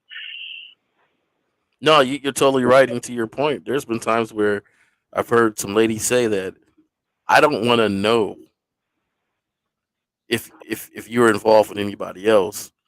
The mistake is when you let it become reckless and come to the door. Exactly. Yep. If you let it affect the reality, if you let it affect the consistency of what you've already set up, that's what I'm saying. That is that reality shit. And look, and we talked about it earlier, and I've said this a bunch of times. Women, because like you both of y'all said it, right? Where you've told women up front that you've cheated in your relationships, and these women still wanted to fuck with you, right? I've said this for years. It's not the cheating that women are really angry at when you cheat on them. It's the consistency. It's the disruption of the reality. Because if the reality says that, me and you meet up, we go out, we go to dinner, we have sex, we do this, we do that, boom, boom, boom. And we have a great time every time. And we've been doing this shit consistently for like 2 fucking years. Once y'all go out to dinner, and then a bitch you waiting at the maitre d' to be seated, and then a bitch walk past y'all and be like, Carrie, is that you? What you doing with this bitch? What the fuck is going on? What just happened? I've actually had that happen. But go ahead. You see what I'm saying? Now what just happened is, yes, you were fucking that bitch, and that's why she's upset and bumping into y'all and talking all this shit. But what just happened is that you fucked up the consistency. You fucked up the fabric of reality that she's used to. That's what you fucked up. Now, the fact that you cheated, that's one thing, but that is what led to the reality getting fucked up. And that's what the women are really mad at. They're mad at the inconsistency, because if you know how to manage your bitches and your side hoes and the bitches that you fucking, and you know how to manage me and maintain the reality with the woman, chances are she's not going to say nothing to you, bro. You understand? Chances are. Hold on real quick, brother, before you go, let me just say this. I've had a situation where I'm with one chick and another chick show up. It was not no big, I kind of, embellished a little bit. It was not no big blow up where it was a big thing.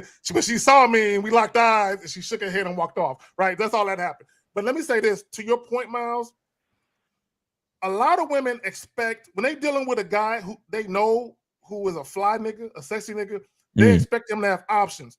To your point, what women get mad at is the inconsistency. The inconsistency comes with the lying, right? But also the embarrassment. Like with what's that nigga named the Boston head coach? Ime Udoka. Udoka. Nina Long was embarrassed. Exactly. I promise you, if she would have found out he was cheating, but nobody ever knew about it, she might still be with that nigga right now. Facts. But the public and women cannot stand to be embarrassed, because what happens is they'll sing your praises to their family and friends about the type of man that they want their family and friends to see. But when you do something publicly, basically you make them look like, oh, that's the nigga you chose. Oh, that nigga ain't shit. Now they're embarrassed. Now they can't be with you no more because now they're embarrassed. I don't think embarrassment. My bad, Zach. I gotta, we need to pick up D. Lee's little comment. Just a moment, Brody. It's just, which one? I hold a higher standard for people who consider themselves men, because you should be creating your own reality. No, it's not a time. It's just consistently through some of his comments and stuff. Okay, gotcha. It's just that I hold a higher standard for people that consider themselves men, because you should be creating your own reality. And the woman in your life should be joining that with your instructions and influence. Right. So when something happens, when she doesn't adhere to that contract or standard, I hold myself more of a standard for not vetting properly, for not seeing stuff, for not for not knowing or asking questions or doing whatever. And I'm not talking about did you cheat or did you, nothing like that. I'm talking about getting to know that person so I understand that person and what's going on. Right. This is not cookie cutter. And I'm gonna have a show, since I got my own channel now. I'm gonna put together some stuff on how men should take advice. Right. Okay. Because you got to understand, it's not cookie cutter. Everybody has their own things, like Brody was saying, like we've been saying on this show. Everybody's not the same. Something else might be considered cheating to somebody else. But if once you create a reality, you should hold yourself to a certain standard that anything affecting that first is your responsibility. Right. So you should get on yourself first before anybody else. And I don't care how deceitful the woman is. There were signs, there was things that was against your program, against your reality, that you chose to ignore, but you still went along with it because you might have been afraid to be alone, afraid to lose the woman, afraid to lose clout amongst your friends. You let stuff ride, and now you're hurt at the end. Right. Because she was just that bad. I remember Zach used to always ask the question, how bad was she? And every time they come, oh, she's a 10, she's a 9, she's a whatever, because she's just that bad. So, hold yourself to a higher standard. And as a man, you should be judging yourself more when these situations happen. Coach Brody, I'll let you say the last word before I let you go, so we get some other calls in.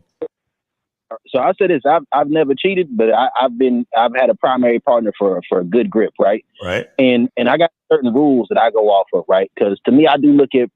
I'm not a strict monogamist when it comes to my content, but my content is based on understanding what your primary partnership is, and I think a man should know, because if you don't understand that, then you might get caught up in a new woman doing a bunch of shit for 3 weeks, maybe a little bit better than the woman you've been with for some years, right? And then you start being goofy. I have certain principles. One of my principles is tenure, right?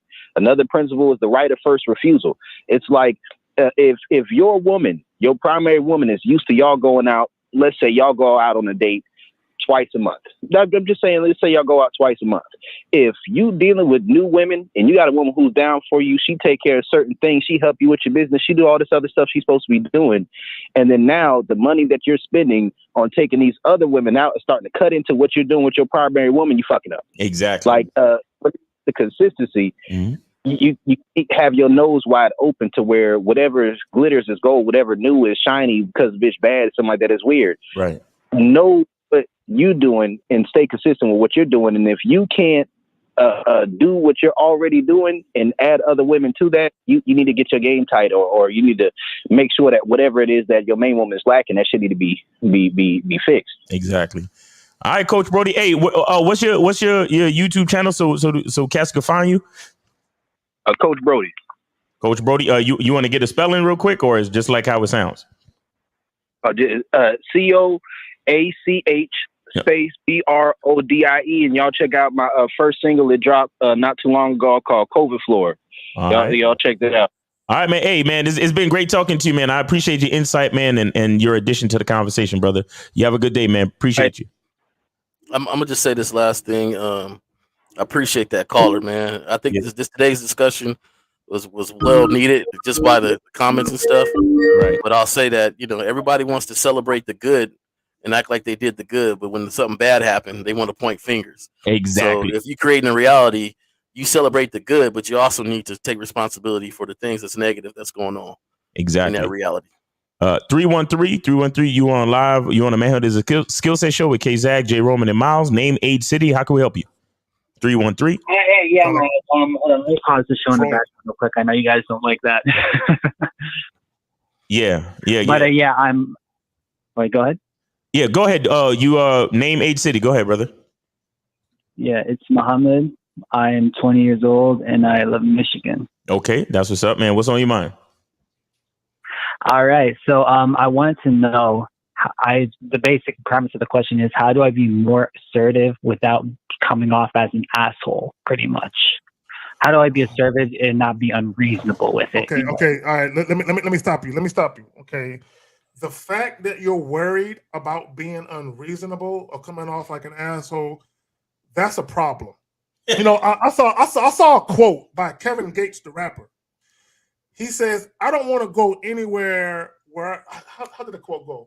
I don't want to go anywhere where I have to water down who I am.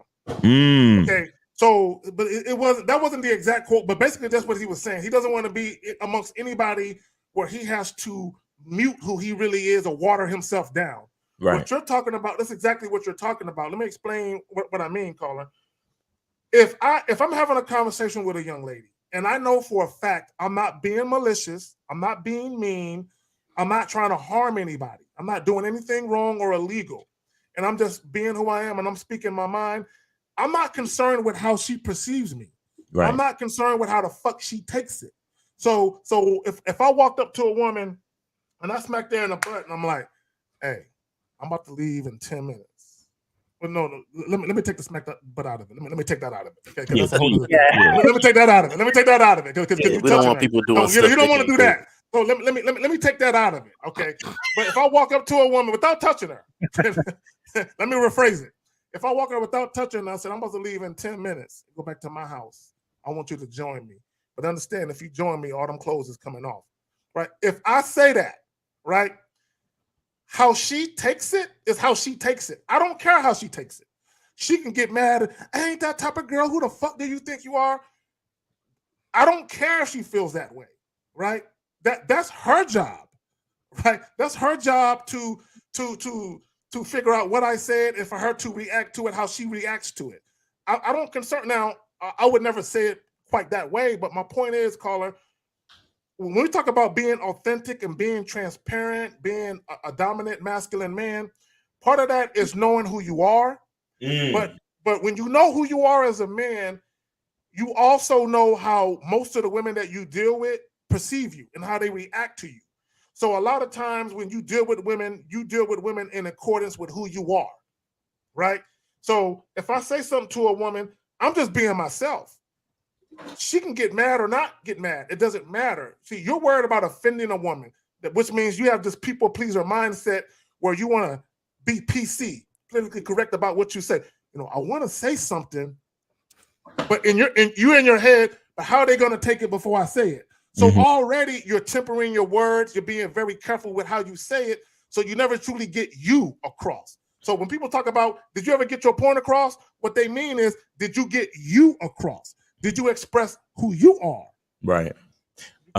Caller, I just want to find out the basis of the question. Like, what's happening to make you even think this way or ask this question? Okay. So basically, whenever I try to stand my ground, right, I always want to do it in a way to where everybody. Okay, what do you? Hold on. Can you hear me say hold on? Yeah. Oh yeah, I can hear you. Okay, so when I say hold on, what do? You hold on, right? You quiet down, right? I got you. Okay, thank you. I need you to elaborate when you say stand your ground. What do you mean? Are you having confrontations? What do you mean in exactly? Please. Okay. So I'm gonna because I was basically disrespected by this one girl one time. Like, she was really, really off the cuff, right? So I told her, no, I don't do that. I need an apology from you. Wait. Okay, no. Hold on. You're trying to be specific in a non-specific way, and it's making the conversation very, very incomplete. If you're gonna give us an example, then give us the real example, bro. Don't just start off in the middle of the conversation. Would you like? Okay. Where were you? Where this particular instance? Where were you? I was on a call. You were on a call. I said, where were you? Oh, yeah, physically? I was in my house. You were at your house. So that means you were on the phone with this girl? Yeah, no, it was, like I said, it was a business thing, right? So I was okay. I was doing business with her in particular. Right? All right, hold on. Hold on. Let's get this, because you're not really good at this. So let me walk you through it. So you're at home and you conduct business. You do cold calls. You do sales calls. What is this? Okay, so no, I was trying to strike a deal with her, right?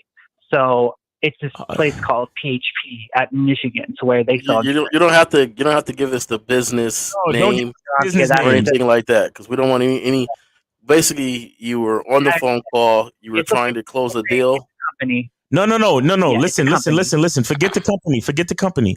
You're at home. You're on the phone conducting a business call. So that's what I'm saying. You do sales over the phone, or you do deals over the phone? I was trying to get on board. On board? Yeah. What do you mean? I was trying to join their company. You were trying to join her? You're trying to get hired. Was it an interview? It wasn't necessarily an interview, but they were trying to get my brother on, and I didn't like how they were trying to get my brother on, so I called them out about it.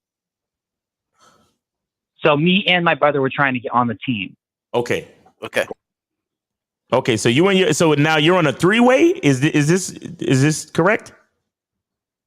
Yeah. So they were trying to get my brother on the team. I didn't like how they were trying to get them on. Okay. All right. So okay. Hold on. So you're on the phone. Your brother's on another line, and then you're on the phone with this company, with these people from this company. No, my brother. They called my brother previously, right? So they called my brother previously. Okay. And you were calling them to see why they offered the job to your brother and not you. Well, no, they were being very sly about it. Like, they weren't telling me everything up front. They were missing information. I like how they're doing that. Okay, all right, forget all that. So now you're on the phone with, It was a girl? Yeah, it was a woman. Okay, now, what did she say? And then why did you make a confrontation out of it? What happened? Okay, so she was saying you are below me. So she said you are below me. How do I phrase it? Yeah, you were below. No. Did she say that exactly, or did you interpret that? No, she said you have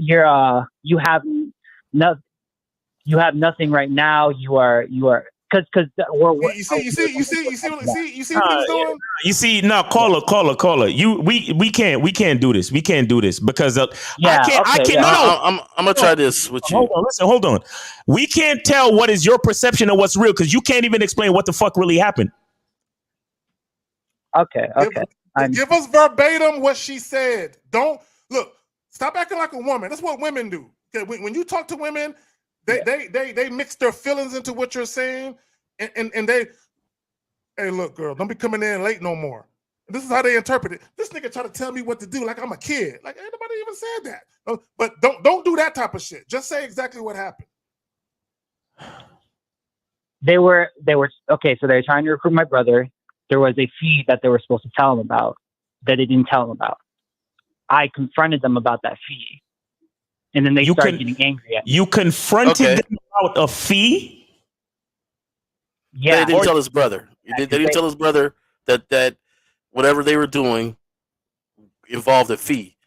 And he was like, yo, that's misinterpreting, misleading, because my brother didn't know he had to pay to join you guys. Right. Yes. Okay, so go on. So again, what did she say exactly? And then what happened? What did you do? God have mercy. Okay, so they were saying essentially that you have no idea what you're talking about. So she said, you have no idea what you're talking about. Don't put your brother under the bus, essentially. And then they were saying things. That's the thing. I don't remember exactly what they said. Okay, caller. We get it. This is Jay Roman, and I'm gonna help you out. Okay, because you're gonna frustrate the whole panel, and I'm gonna let you know. So basically, I'm gonna kind of go over it from what you told us so far. Basically, whatever you guys are trying to get involved in included a fee. They didn't tell your brother about it. They were being disingenuous on all that it took to join them, and it included some fee. It didn't tell your brother. That made you upset, so you confronted them and was like, yo, what's up with this fee? They disputed you on that. And it was like, no, you really don't know what you're talking about, blah, blah, blah. And whoever you were talking to, the lady became to be a little disrespectful with you. Is that correct? Exactly. Okay. Yes. All right. That's correct. Yes. Okay. And now, is that the only thing that has happened, like Miles asked earlier, that has brought you to the point of understanding that how do I become a little more assertive and talk a certain way? Is that the only incident that has happened so far that has brought you to that conclusion? That's the only incident that got you to that incident happened and then you called in today. Yes, because I wanted to know how I could improve on that, but yes. Okay, so if it's only one incident, then I don't have enough background data for you for me to give you a lot of advice, because it sounded like you were coming to your brother's aid, which, if you guys are siblings, the bond between siblings and brothers, I don't know how old he is, but hey, you had his back. Yeah. Now, whatever she had said to me, I wouldn't have cared, because I was doing something directly for my brother and myself to not get played. Okay. So I don't care about however she felt, what she said to me. None of that even matters to me at all. Now, your question on being more assertive, I always tell people, start being direct with tact, though, understanding the situation and the environment you're in. But be direct, represent yourself honestly, directly, but with tact. That means I'm not going to be screaming in a place like the library just because I want to be assertive or whatever. I'm going to state what I want tactfully, and then boom, that's it. But I don't have enough information on your life, because only one incident shouldn't bring you to the conclusion that you're not direct. Okay, yes, I understand. So you're saying I shouldn't have cared about the situation, cared about what they said to me? Not at all. What does she mean to you? What does she mean to you? Who called you an asshole, caller? You said you try not to be an asshole. Who told you you were an asshole? Nobody, but I interpret it that way. That's what I'm trying to say to you. Half the shit is in your own fucking mind because you don't know who you are. I'm Miles Cunningham. If Jay Roman or K Zagan say, yo, you're an asshole, I say, no, I'm Miles Cunningham. Do you understand that? Yes. So that's what I'm trying to explain to you. You have it in your mind that somebody thinks you're an asshole, but absolutely no one actually called you an asshole. And the reason why you even lean into that situation is because you said your name is Muhammad, right? Yes, sir. Is Muhammad an asshole? No. So where the fuck are we? Why are we talking about this then? That's my question. Because I don't want to come off that way. I want to, like, that's not who I am, so I don't want to come off that way. But if that's not who you are, then why are you worried about coming off that way? I just want to get the most out of the situation without straying too far from who I am. And I'm not someone who likes to deal with things aggressively. I don't like to deal with things, or I don't deal with things. Okay, let me ask you a question. Do you like to deal with things honestly? Yes. Okay. Well, representing your honest opinion and your honest thought and your honest answering of a question or whatever doesn't mean you're being an asshole. It doesn't mean you're being aggressive. It means you're being honest. So if somebody says, "Do you like my dress?" and you honestly say, "Not really," that's not being an asshole. It just means you don't like the dress. You're being honest. If they say, "Do you want to work for the company?" Well, I don't know. You guys are charging fees that has surprised me a little bit. That's just being honest. So instead of considering it being an asshole, how about you consider representing yourself in an honest way? Because would you prefer to be a dishonest person? No, I would not. Okay, then stop laying down for everybody trying to wonder if you're being nice or not. Right. And that would be dishonest. Another thing, caller, is that you say you're trying to get the most out of every situation, right? Not every situation is meant for you to get anything out of. If these people were trying to scam your brother, then maybe you weren't supposed to fucking be talking to them at all. Maybe you need to go find another company that does better and more honest business. Real quick, Miles, I'm sorry to cut you off, but because I mentioned the name earlier, I'm not going to say that they're trying to scam us or anything. No. Whatever. No. Listen to what I'm saying. Listen to what I'm saying. Okay, let's switch it all up. Let's just say you see a woman and she's attractive to you, right? She physically, she has everything that you like in a woman, but then you go up to talk to her, right? And she speaks a language that you can't understand whatsoever. Yes. Then that means there's a block. That means there's a compatibility issue. It doesn't mean that you're an asshole. It doesn't mean that she's a horrible person. It just means that there's a compatibility issue, and standing there talking to her makes absolutely no sense for either of you. It would be an absolute waste of time for you to continue. Or let's just say it was not even just a language barrier thing. Let's just say she was just a different type of chick. Let's just say she was a fucking, a hood rat bitch, where she'd be like, hey nigga, what's up? Blah, blah, blah. Why you talking to me? This, that, and the third. You look at her and you say, okay, I don't need to continue a conversation with this female because I realize that we're two different people and it's not compatible. It's not conducive. So let me leave her alone. A lot of times, not every situation has something for us. And again, we can recognize that early if and only if we know exactly who we are. Do you understand? So if I know who I am and I see this woman and she's physically attractive, but when I actually talk to her, I realize that we're incompatible, I stop talking to her. And I don't say to myself, man, I wonder if I was being an asshole or a bad person because we didn't get along. No, I just look at the reality that, hey, we didn't get along. So now it's time for me to go about my fucking business because I'm not trying to waste my time because I know who I am. You get that? Let me add. Caller, go ahead. Hold on, real quick before. Let me say this before I get my point. I'm gonna pass it right back to you, caller. Just let me make my point. There are two types of people who typically avoid confrontation. One person is the person that's always worried about what other people think about them, which is you. The second person who tries to avoid confrontation, a man such as myself, I don't know. Confrontation doesn't bother me, but I try to avoid it, not because I worry about what people think about me. I try to avoid it because I know what I'm capable of. I know what I'm willing to do. You know what I'm saying? And what I'm willing to do, it ain't nothing nice. You know what I'm saying? So I try to avoid confrontation to keep shit from getting ugly. You know what I'm saying? But I don't give a fuck what people think about me. One of the worst things that I've heard people say, and I heard this recently on YouTube, where they said the problem with people is they should care what people think about them. No, The problem with people is you shouldn't care what people think about you. If you know that you are a solid, thorough individual who has integrity, honor, and dignity, that's the person you should parade in front of the people and let them, whatever they're going to decide who you are, let them decide. That's not your problem. Okay, be yourself. As long as you're not, again, as long as you're not being malicious or going out of your way to harm people, be yourself. No matter what you do in life, there are people who won't like you. You can't prevent that. Exactly. So you might as well go out being your fucking self. Exactly. And shout out to LeBrian for the $20 super chat. He said, show my appreciation. And shout out to 50 Fitzwell with $50. He said, knowing who you are as a man can save your life. J-Rome, you got something or? No, I said appreciate it to the shout out.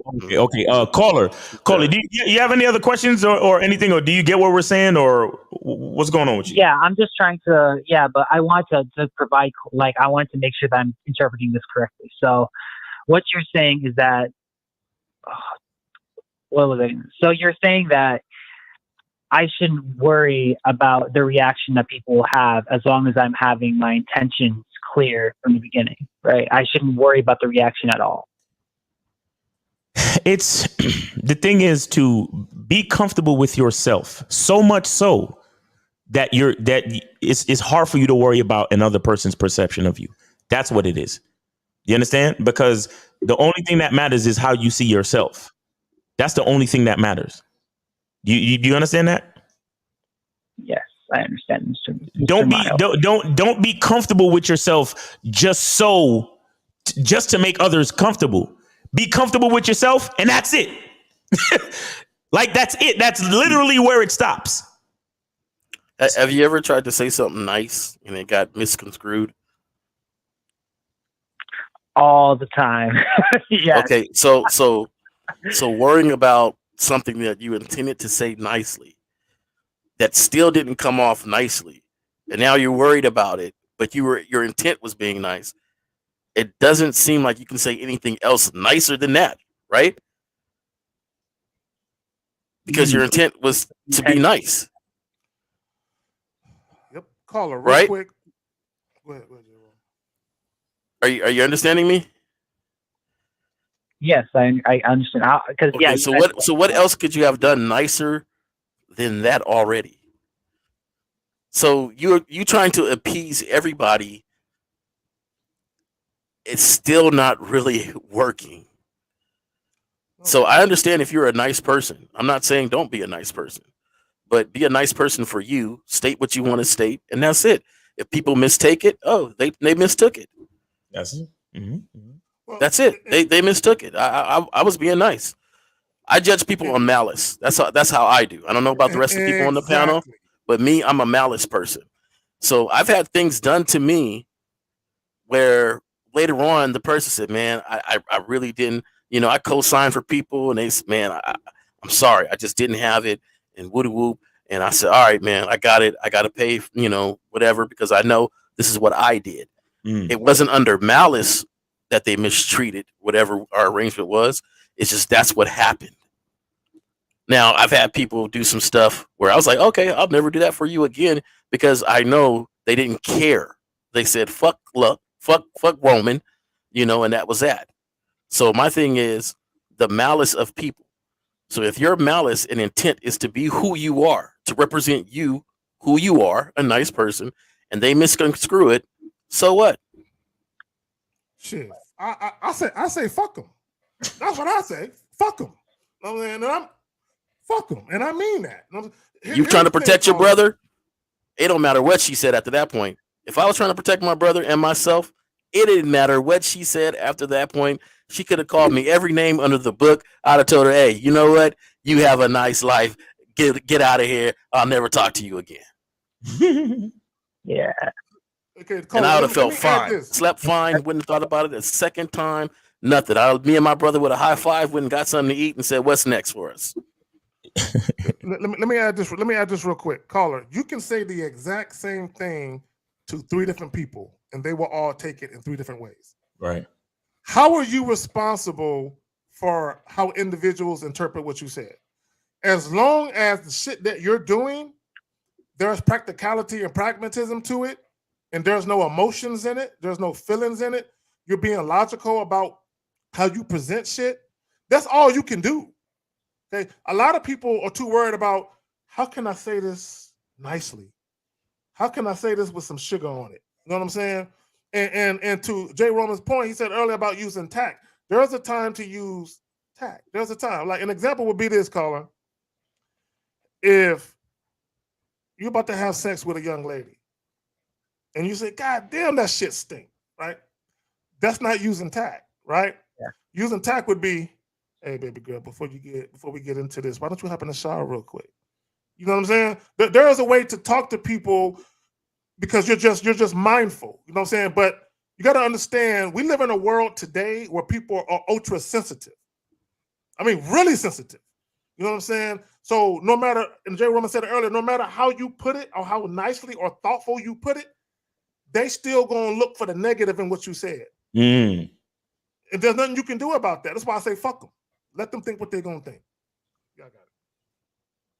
Yeah, I will tell you with tact with this situation with the caller, because it's a company or a business, and you never know where that person might be working at next. I'm a person that I believe men should have forethought and think in the future. So that doesn't mean I'm gonna lay down, but you could have told that lady or whoever she was, hey, no, this is not going to be a good opportunity for me and my brother. We're just not down with these fees that you're talking about when it comes to this. So, maybe when you're in a different position or something, keep us in mind. But that's it. Now, if she could call me every name of the book, I will let her know, wow, I'm pretty surprised at this company that let you be this disrespectful to future whatever, and it got off. Like I would have maintained me because I hold myself to a certain man's standard. Right. And it may not be anybody else's standard, but it's my standard on how I'm going to act.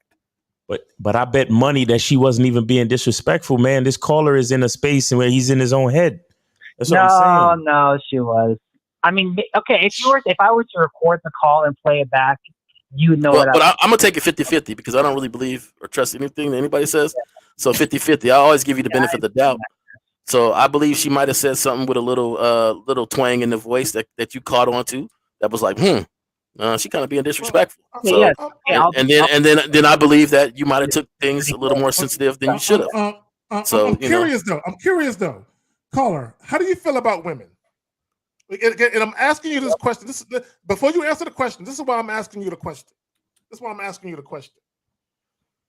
If I was racist, I'm not racist by any means, but if I was, let's say I had a problem with white people. A white dude can say the same thing to me that a black dude can, but I'm going to find fault in what the white dude says simply because he's white and I don't like white people. You understand what I'm saying? So if you got a problem with a group of people, it don't got to be a racist thing. It can be a sexist thing, right? So if you got a problem with someone, you can literally find fault in everything they say simply because you don't like that demographic of people. Listen, he got on the call because they didn't tell his brother about the fee. So in his mind, he got on the call with disingenuous people. So maybe your tone and you talking about the fee triggered her to be a certain way. But it all started with you. That's what I'm trying to tell you. I don't give a fuck what goes on in your life. And it goes back to the title of the show. I don't care what's going on in your fucking life. If you don't take responsibility for your reality, you're weak. I don't give a fuck what anybody else is doing. If you don't take responsibility, if somebody's smacking you in the face, if you stand there and let them keep smacking you in the fucking face, it's your goddamn fault. Why they smacking me? Why they keep smacking me? Why the fuck you keep standing there? Oh, but they were being disrespectful. No, you got on a call thinking that they were being disrespectful.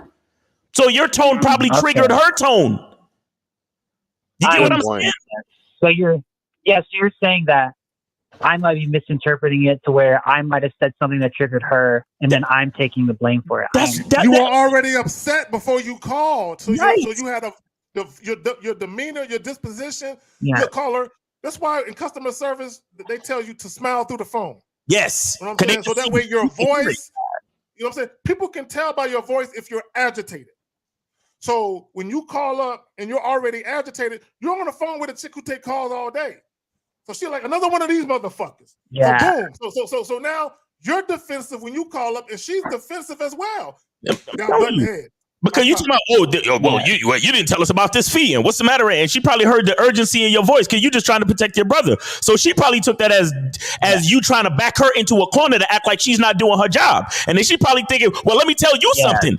You don't even know what the fuck you're talking about because that fee doesn't show up until we get to this process. And then we have to go through this and go through that. And then the fee comes in then and blah, blah, blah, blah, blah. That does sound like it makes sense. Exactly. But let me tell you what happens when you know who the fuck you are and you're comfortable with your own identity. You can approach almost every situation with a balanced and even tone and an even disposition. So then once you enter the situation with a balanced disposition, you're able to take everything for exactly what it is, nothing more and nothing less. Do you get what I'm saying? So in that situation, you would have probably been more keen to just listen to the information as opposed to listening to the bitch's tone. Do you get that? Yes, I understand. So yeah, I was. And let me bring this around. Let me bring this around to approaching and talking to women. A lot of you dudes, you have resentment from every last bitch that told you no. So now you're standing in front of a brand new bitch. And if you had just took the time to be balanced and be cool, you probably would be getting the pussy. But you already thinking, well, she probably gonna tell me she got a boyfriend. You know what? Fuck this bitch. I don't even want to talk to her no more. She not as pretty as I thought before I walked up here anyway. And you have all that fucking energy inside of you. And then when she senses that energy from you, then she's like, you know what? I'm not interested. I have a boyfriend. Could you leave me alone, please? And she's trying to be polite and excuse herself, but you're taking it as, oh, just another bitch trying to fucking reject me and make me feel bad. Rah, rah, rah, rah, rah. Yeah. I hate these women. Red pill, because, you know, rah, rah, rah, rah. And it's really just the resentment from the last couple of chicks that told you no. And you're just mad at them. And you have all this fucking resentment and this hatred and this energy. And then you end up fucking up every next approach. Because of where you're at. But you got to get back to who you are as a man. Know your identity. Real quick, outside of this caller, are we good on calls?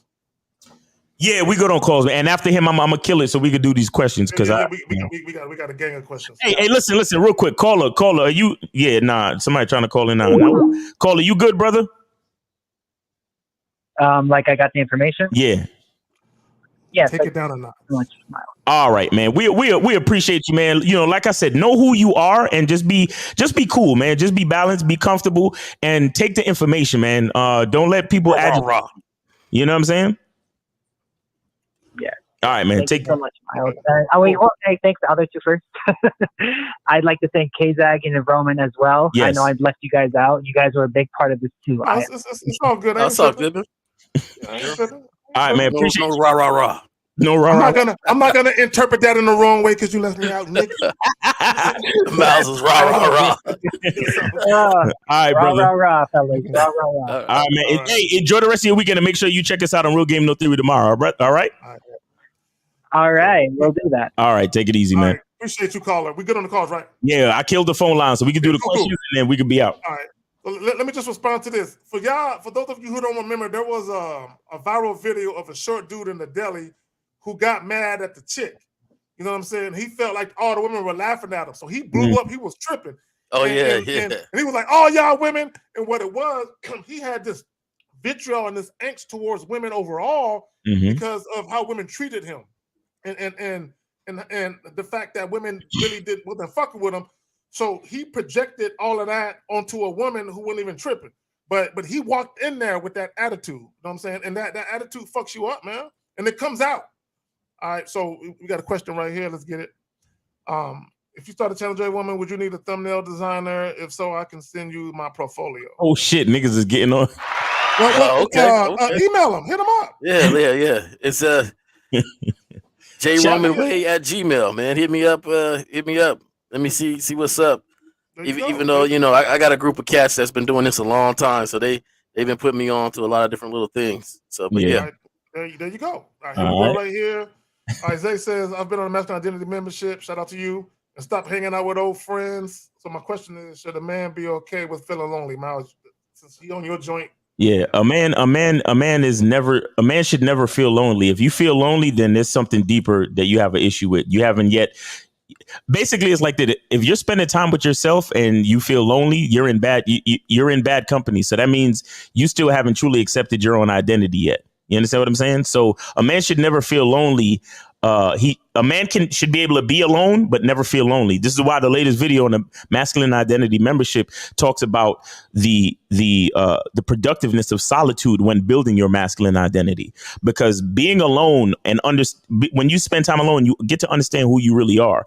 You know, if you live by yourself, when you step into your house, everything around you is based on the decision that you made. So the cleanliness of your house, the feng shui, wherever the furniture is put, the lighting, the way it smells, every fucking thing around you is based on the decisions that you've made. So spending time alone shouldn't make you lonely. You understand? You should embrace that time. You understand? And again, I have 5 in that video. I got 5 reasons why it's a good and productive thing for your masculine identity. So get on a masculine identity membership and y'all could get that information today. I'm going to answer the question like this. I came across a Facebook post where there was a debate about if you got problems in your relationship, should you fix it or change partners?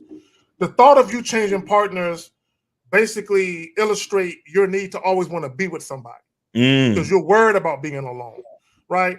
When you talk about fixing a relationship, that implies that something is broken. So if you got to fix it, leave the relationship. The problem with a lot of people is they don't know how to be alone. And Miles said it earlier, just because you're alone don't mean you're lonely. A lot of people aren't happy with who they are as people. Because if you were, you could be alone. You could be single, kicking it, chilling, and love every fucking minute of it. A lot of people feel like they have to be with somebody to feel like they have meaning in their life. Right. This is why you would have even a debate. Should I fix my broken fucking relationship that's fucking drama filled? Or should I just find a new partner? How about you end the relationship, fuck finding a new partner, and just be single for a minute and kick it by yourself? How about that? How come that's not an option? You got it, J. Roman. Oh, I think since you got a program that kind of maps this out, and you know, my thing with hanging out with old friends, I'm a loyalty type guy. Even though there's some friends I can't hang out with every day. So my thing is that, you know, when you graduate and you have your masculine identity intact, you wouldn't worry about hanging out with old friends because they wouldn't influence you because you would know who you are. Exactly. So you would know, you know, what's going on with you. And in fact, they should see a new you. Whenever we go through any type of transformation, I feel like the person should never, people around you should meet the new you a year from now, 6 months from now, further from now, because you'll be so enrooted on who you are and your own identity that nothing will break that new identity. It don't matter if it's old friends, new people, because you know exactly who you are. So, you know, so in all steps and all time. Yeah. My bad. I ain't mean to hop to the next shit. But no, go ahead. No, that's it. All right. So Cole still says, do y'all consider having a woman follow your direction in non-sexual activities a higher level of respect than getting laid? Of course. Of course. Look, let me tell y'all something. The reason why a lot of guys have issues is because they place too much of an emphasis on the sexual part. If you're talking about dealing with women and actually inviting a woman into your life on a serious tip, the sexual part cannot be the main thing that's driving your influence, right? This is why the passport bros are leaving, because the niggas ain't getting no pussy over here, right? So for them, and not all the passport bros, because I know what niggas gonna get into their feelings and get all emotional and shit. But the majority of them, they're sexually frustrated men. So they're making decisions to spend hundreds, if not thousands of dollars just to go abroad, just to finally get some sex. You know what I'm saying? And the reason why they're having issues is because they don't have the ability to influence a woman outside of sex. And a lot of times, this is why when guys say, get your money up, women will come, because they rely strictly on the money to try and influence a woman to cooperate with them. They don't know how to be a man and influence a woman with being a fucking man with their own signature, unique masculine identity. Shameless plug. Anyway, go ahead. Yeah, man. I'll say this, you know, it's not, I don't know if it's a higher level. What I do know is in my relationships, A woman has to follow my lead at all times. You understand? So there's no difference between in or outside of the fucking bedroom. So I can't call anything higher or lower. Like, being with me is the higher level. So whether we fucking or whether we doing anything, she gonna listen to me regardless, because I run the show. I'm the king. I'm the leader. I'm the warrior, the protector, the provider, everything. You understand? So I don't, again, this is, if you break down the question, this is another example of guys like putting sex here and then everything else over here. Or if one thing, no, a woman should listen to you at all fucking times. So there's nothing, to me, there's nothing higher or lower or nothing more significant about anything. A woman should be listening to you at all fucking times. If she's not, then you shouldn't really be with her, period. For me, it's the result. So us being able to enjoy each other is the result of her listening to me throughout our process of time. So it's not like I don't see one without the other. It's just that because if she don't listen to me, then we didn't even get to that point. There was no need to get to that point because now I don't trust you either which way.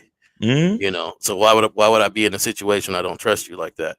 Mm-hmm. And to me, as you get older, you should realize that you're not going to endanger your life over sex. Exactly. Period. So my thing is, there's a lot of things that turn me off. Real quick, J-Ron, shout out to Box and Plug Day. My bad. Box and Plug Day with the $2 salute. Kozak, Miles, and J-Ron. Appreciate you, man. All right. And not listening is one of those things. Mm-hmm. Exactly. So, Well, let me say this, and I'm glad what you guys said different from what I said, because I want guys to understand that like what's that nigga name? Rosebud Bitter Wallace. He said you can be in the room with niggas, get 10 different answers, all of them right, and it's based on the man. Right. Mm-hmm. Now let's hop to the next one. David Turner says, is it okay not to trust anyone, but can you build confidence in some people? There's a difference. Why? Okay, here's the thing. Okay. Yeah. Y'all keep looking to other people for shit. Okay. When you talk about trust, Miles said it earlier. Trust yourself. You know what I'm saying? Trust that you make the right decisions for yourself. Because nobody got your back like you got your back. Exactly. Nobody's gonna respect you like you respect you. No one's gonna love you like you love you. Nobody's gonna value you like you value yourself. So trust and believe in who you are, and that you have a true and tried method to filter out the people that don't belong. Trust in you. So that way you don't got to worry about trusting anybody. You ain't got to worry about being confident in anybody, because I know who I am and I know what's right for my life. So whether I deal with women or I'm dealing with other dudes, such as Miles, Jay Roman, and other dudes from the Real Game No Theory panel, my thing is, if these dudes weren't righteous, thorough men, I wouldn't fuck with them. Mm-hmm. So I don't need them to do anything to show me anything. I can just sit back and peep how men move and see the consistency in their character and integrity as men, and be like, I fuck with that, because that's who I am too. You know what I'm saying? Go ahead, Phil. Let me tell you something with consistency and identity and even confidence and even trust. You have to realize. See, here's what it is. A lot of cats. A huge part of insecurity is that you think you could tell the fucking future. The only thing we can tell is now. All right. So what am I saying? The question is, will we have a Manhood is a Skill Set show next Saturday? I don't fucking know. I don't know. We won't. We're gonna be in New York. No, I'm not. Anyway, go ahead. Okay, no, as a matter of fact, I know, but I know what you're saying now. As a matter of fact, you're right. We won't. That's crazy. I didn't even think about that shit. But anyway, right. So take notes, guys. There ain't gonna be no show next week because we're gonna be actually working. Anyway, but the point I'm trying to say is that even today's show, did I know for sure that there was gonna be one today? I looked forward to there being one today, right? But until I actually hit this fucking button in my because there's so many things that has to happen for us to have a show. My computer got to work. My internet got to work. I got to make sure I pay the bill. Jay Roman got to be all right. K-Zag got to be all right. Mr. Justin got to be all right. StreamYard, the company, has to be all right. There's so many moving parts. Did I know that there was going to be a show today? Exactly. No. Did I prepare to have a show today? Yes. And the only reason why I prepared is because of the consistency of the past. You get what I'm saying? But if the show didn't happen, I would have to do my next best. I'd have to probably do some marketing or go about my business and do something else. You understand? Would I be like, yo, that nigga K Zaggin is a bitch ass nigga because he ain't do the show and blah, blah, blah, blah, blah. And yo, man, I can't stand this shit. And niggas I'm a victim, bro, because I prepared to have the show and then the show didn't happen. And blah, blah, blah. Nah. The point of the matter is I prepared for it. And then K-Zag sent me the link, and then I got on. Luckily, my internet was working, my computer was working, my Rodecaster's working, the StreamYard is working, the internet is working, everything is good, and I'm still healthy enough to speak to y'all and recognize everything. And so I'm grateful for the present. You understand what I'm saying? Guys, all of that trust, all of that like trying to expect things from people, there's a lot of insecurity. The bottom line is, do what you need to do for the present. You understand? And be great. This is why I have one of the biggest videos on the Masculine Identity membership is the importance of gratitude, how to be grateful. You celebrate consistency and you're grateful for the present because the thing that you want is happening now. So the thing that I want to happen, which is at 1:30, the Manhood is a Skill Set show happens. And right now it's happening. All I could do is be grateful. And I can't be a victim if it doesn't happen. All I can do is appreciate that it is happening. I can appreciate the fact that Jay Roman is healthy and well enough to do the show. K Zaggin is healthy and well enough to do the show. I'm healthy and well enough to do the show. We got the people in the chat and everything is working like it's supposed to, based on the consistency thus far. But after that, if it doesn't happen, I can't become a victim all of a sudden. And I can't put all of my like worry about trust and all that other shit. You understand what I'm saying? Like I just don't want cats to be insecure with this shit, bro. And the thing is, to answer the question, right, where he says, can I build confidence in some people? It's not about building confidence in, like, for example, me being here on the show today is not about me building confidence in K-Zag or me building confidence in Jay Roman or me building confidence in the people in the chat. It's me building confidence in myself to be prepared. Because if I don't set up my Rodecaster, my computer, my camera, my lights and everything like that, I can't contribute to the show. And then it just so happens that the other gentlemen on this show, they've also prepared. And I'm grateful to them for that. But to try to like I'm dependent on niggas and I'm worried. Oh, I wonder if K-Zag is going to do the show today. And if he doesn't do the show, I don't know what's going to happen to me. And it's not about that. It's about me looking at myself and say, look, I'm prepared. I did my part. I paid my internet bill. I kept the battery going in my fucking camera and we here. And all I can do is be grateful. You see what I'm saying? Like dudes gotta focus on themselves just a little bit more, bro. You know what I trust in? This. Hold on real quick. Let me say this. I trust that Miles's background was gonna match the color shirt that he got on. I trust in that shit. But go ahead, y'all got it. This nigga. Nah, I watched this movie Jackie Brown. Any of y'all remember that movie Jackie Brown? Yeah. In the point of that movie, there was a character played by Samuel L. Jackson, and one of his partners got out of jail, and he goes, "Hey, let's go stay at my surfer girl's house." Right? So they go to the surfer girl's house, and he sets his boy up who just got out of jail there, and they plan on doing this heist, and so he had a role for his boy who just got out of jail, and the surfer girl was there. Well, as soon as Samuel L. Jackson left, the surfer girl told his partner, "Hey, we're doing a lot of the work. We should just take the money." So the next scene, some scenes later, he was at the bar with his partner he just got out of jail with. And his partner said, "Hey, I don't think you should trust her because this is what she said." And he goes, "Oh, I don't have to trust her because I know her."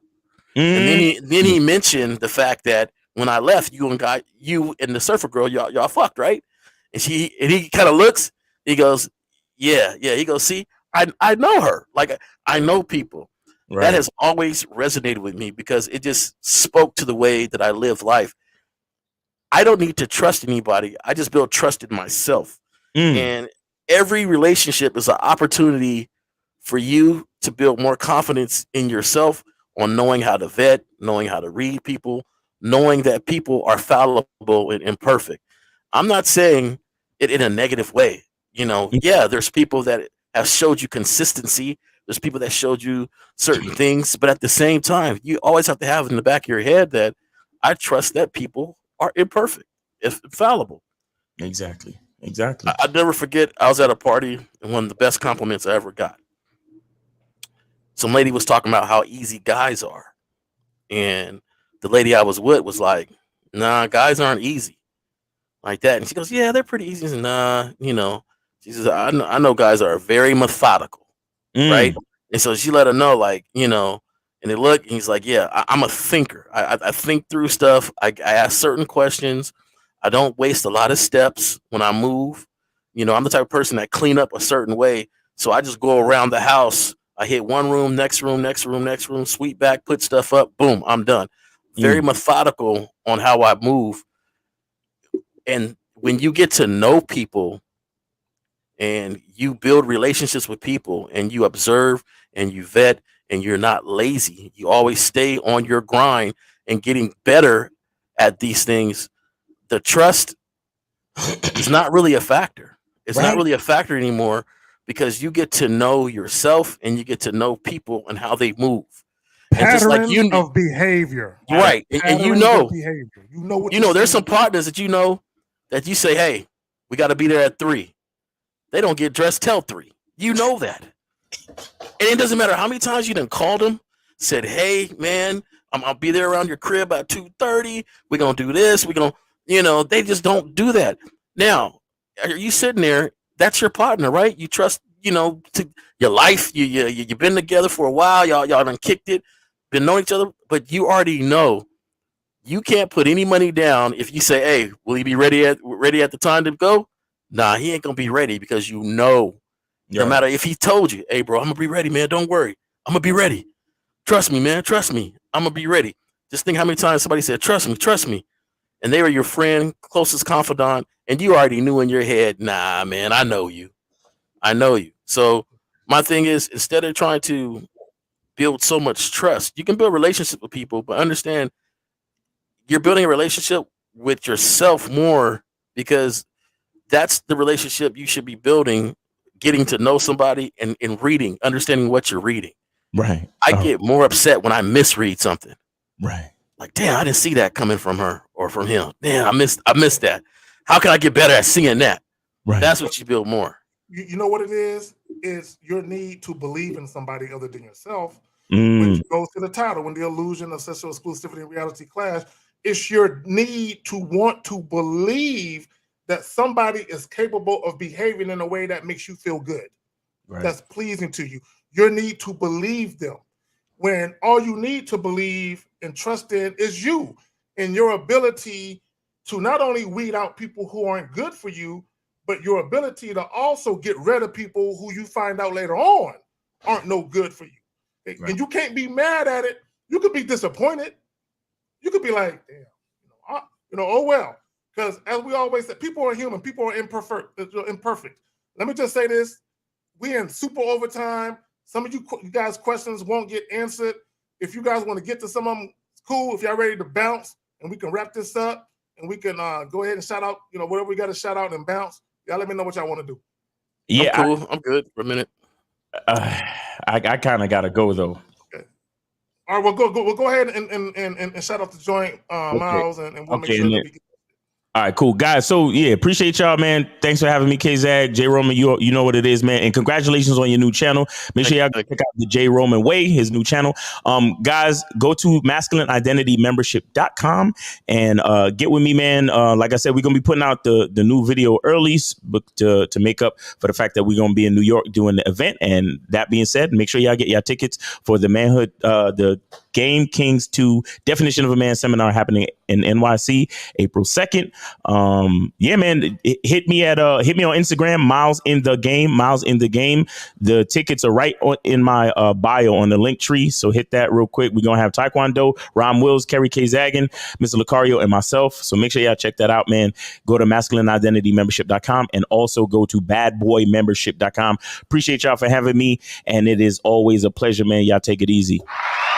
We about to bounce. I got to go too. Yeah. I just realized what time it was too. Yeah, man. It's about that time. But for those of you who ask questions, hey, man, it is what it is. Yeah, bring it next time. I would say, Ben, people start calling up earlier in the show instead of later in the show. I think a lot of you guys have a pretty good perspective and questions and stuff that we can talk out. Like, that's just what it is. It's a man's space to talk out some stuff. Also, my bad. I didn't mean to cut you off. No, go ahead, brother. No, I just want to say, if you feel like your question is that important to you, call in with it. We're more guaranteed to get with you if you call in versus you. Because if there's 20 questions, we can't answer all them shit. Zay, you got 15 questions in there. Come on, man, just call in. But and J Roman, shout out your YouTube real quick again before we get out. Oh, the YouTube channel is the J Roman Way. The J Roman Way. All right. That's it, man. Make sure check us out at Real Game No Theory tomorrow, 12 noon. Real Game No Theory. We're gonna have Mr. 1950, Steve Dedeen, Mr. Lucario, K-Zag, and myself. All right. Yeah, man. Take it easy. Peace. Enjoy your weekend.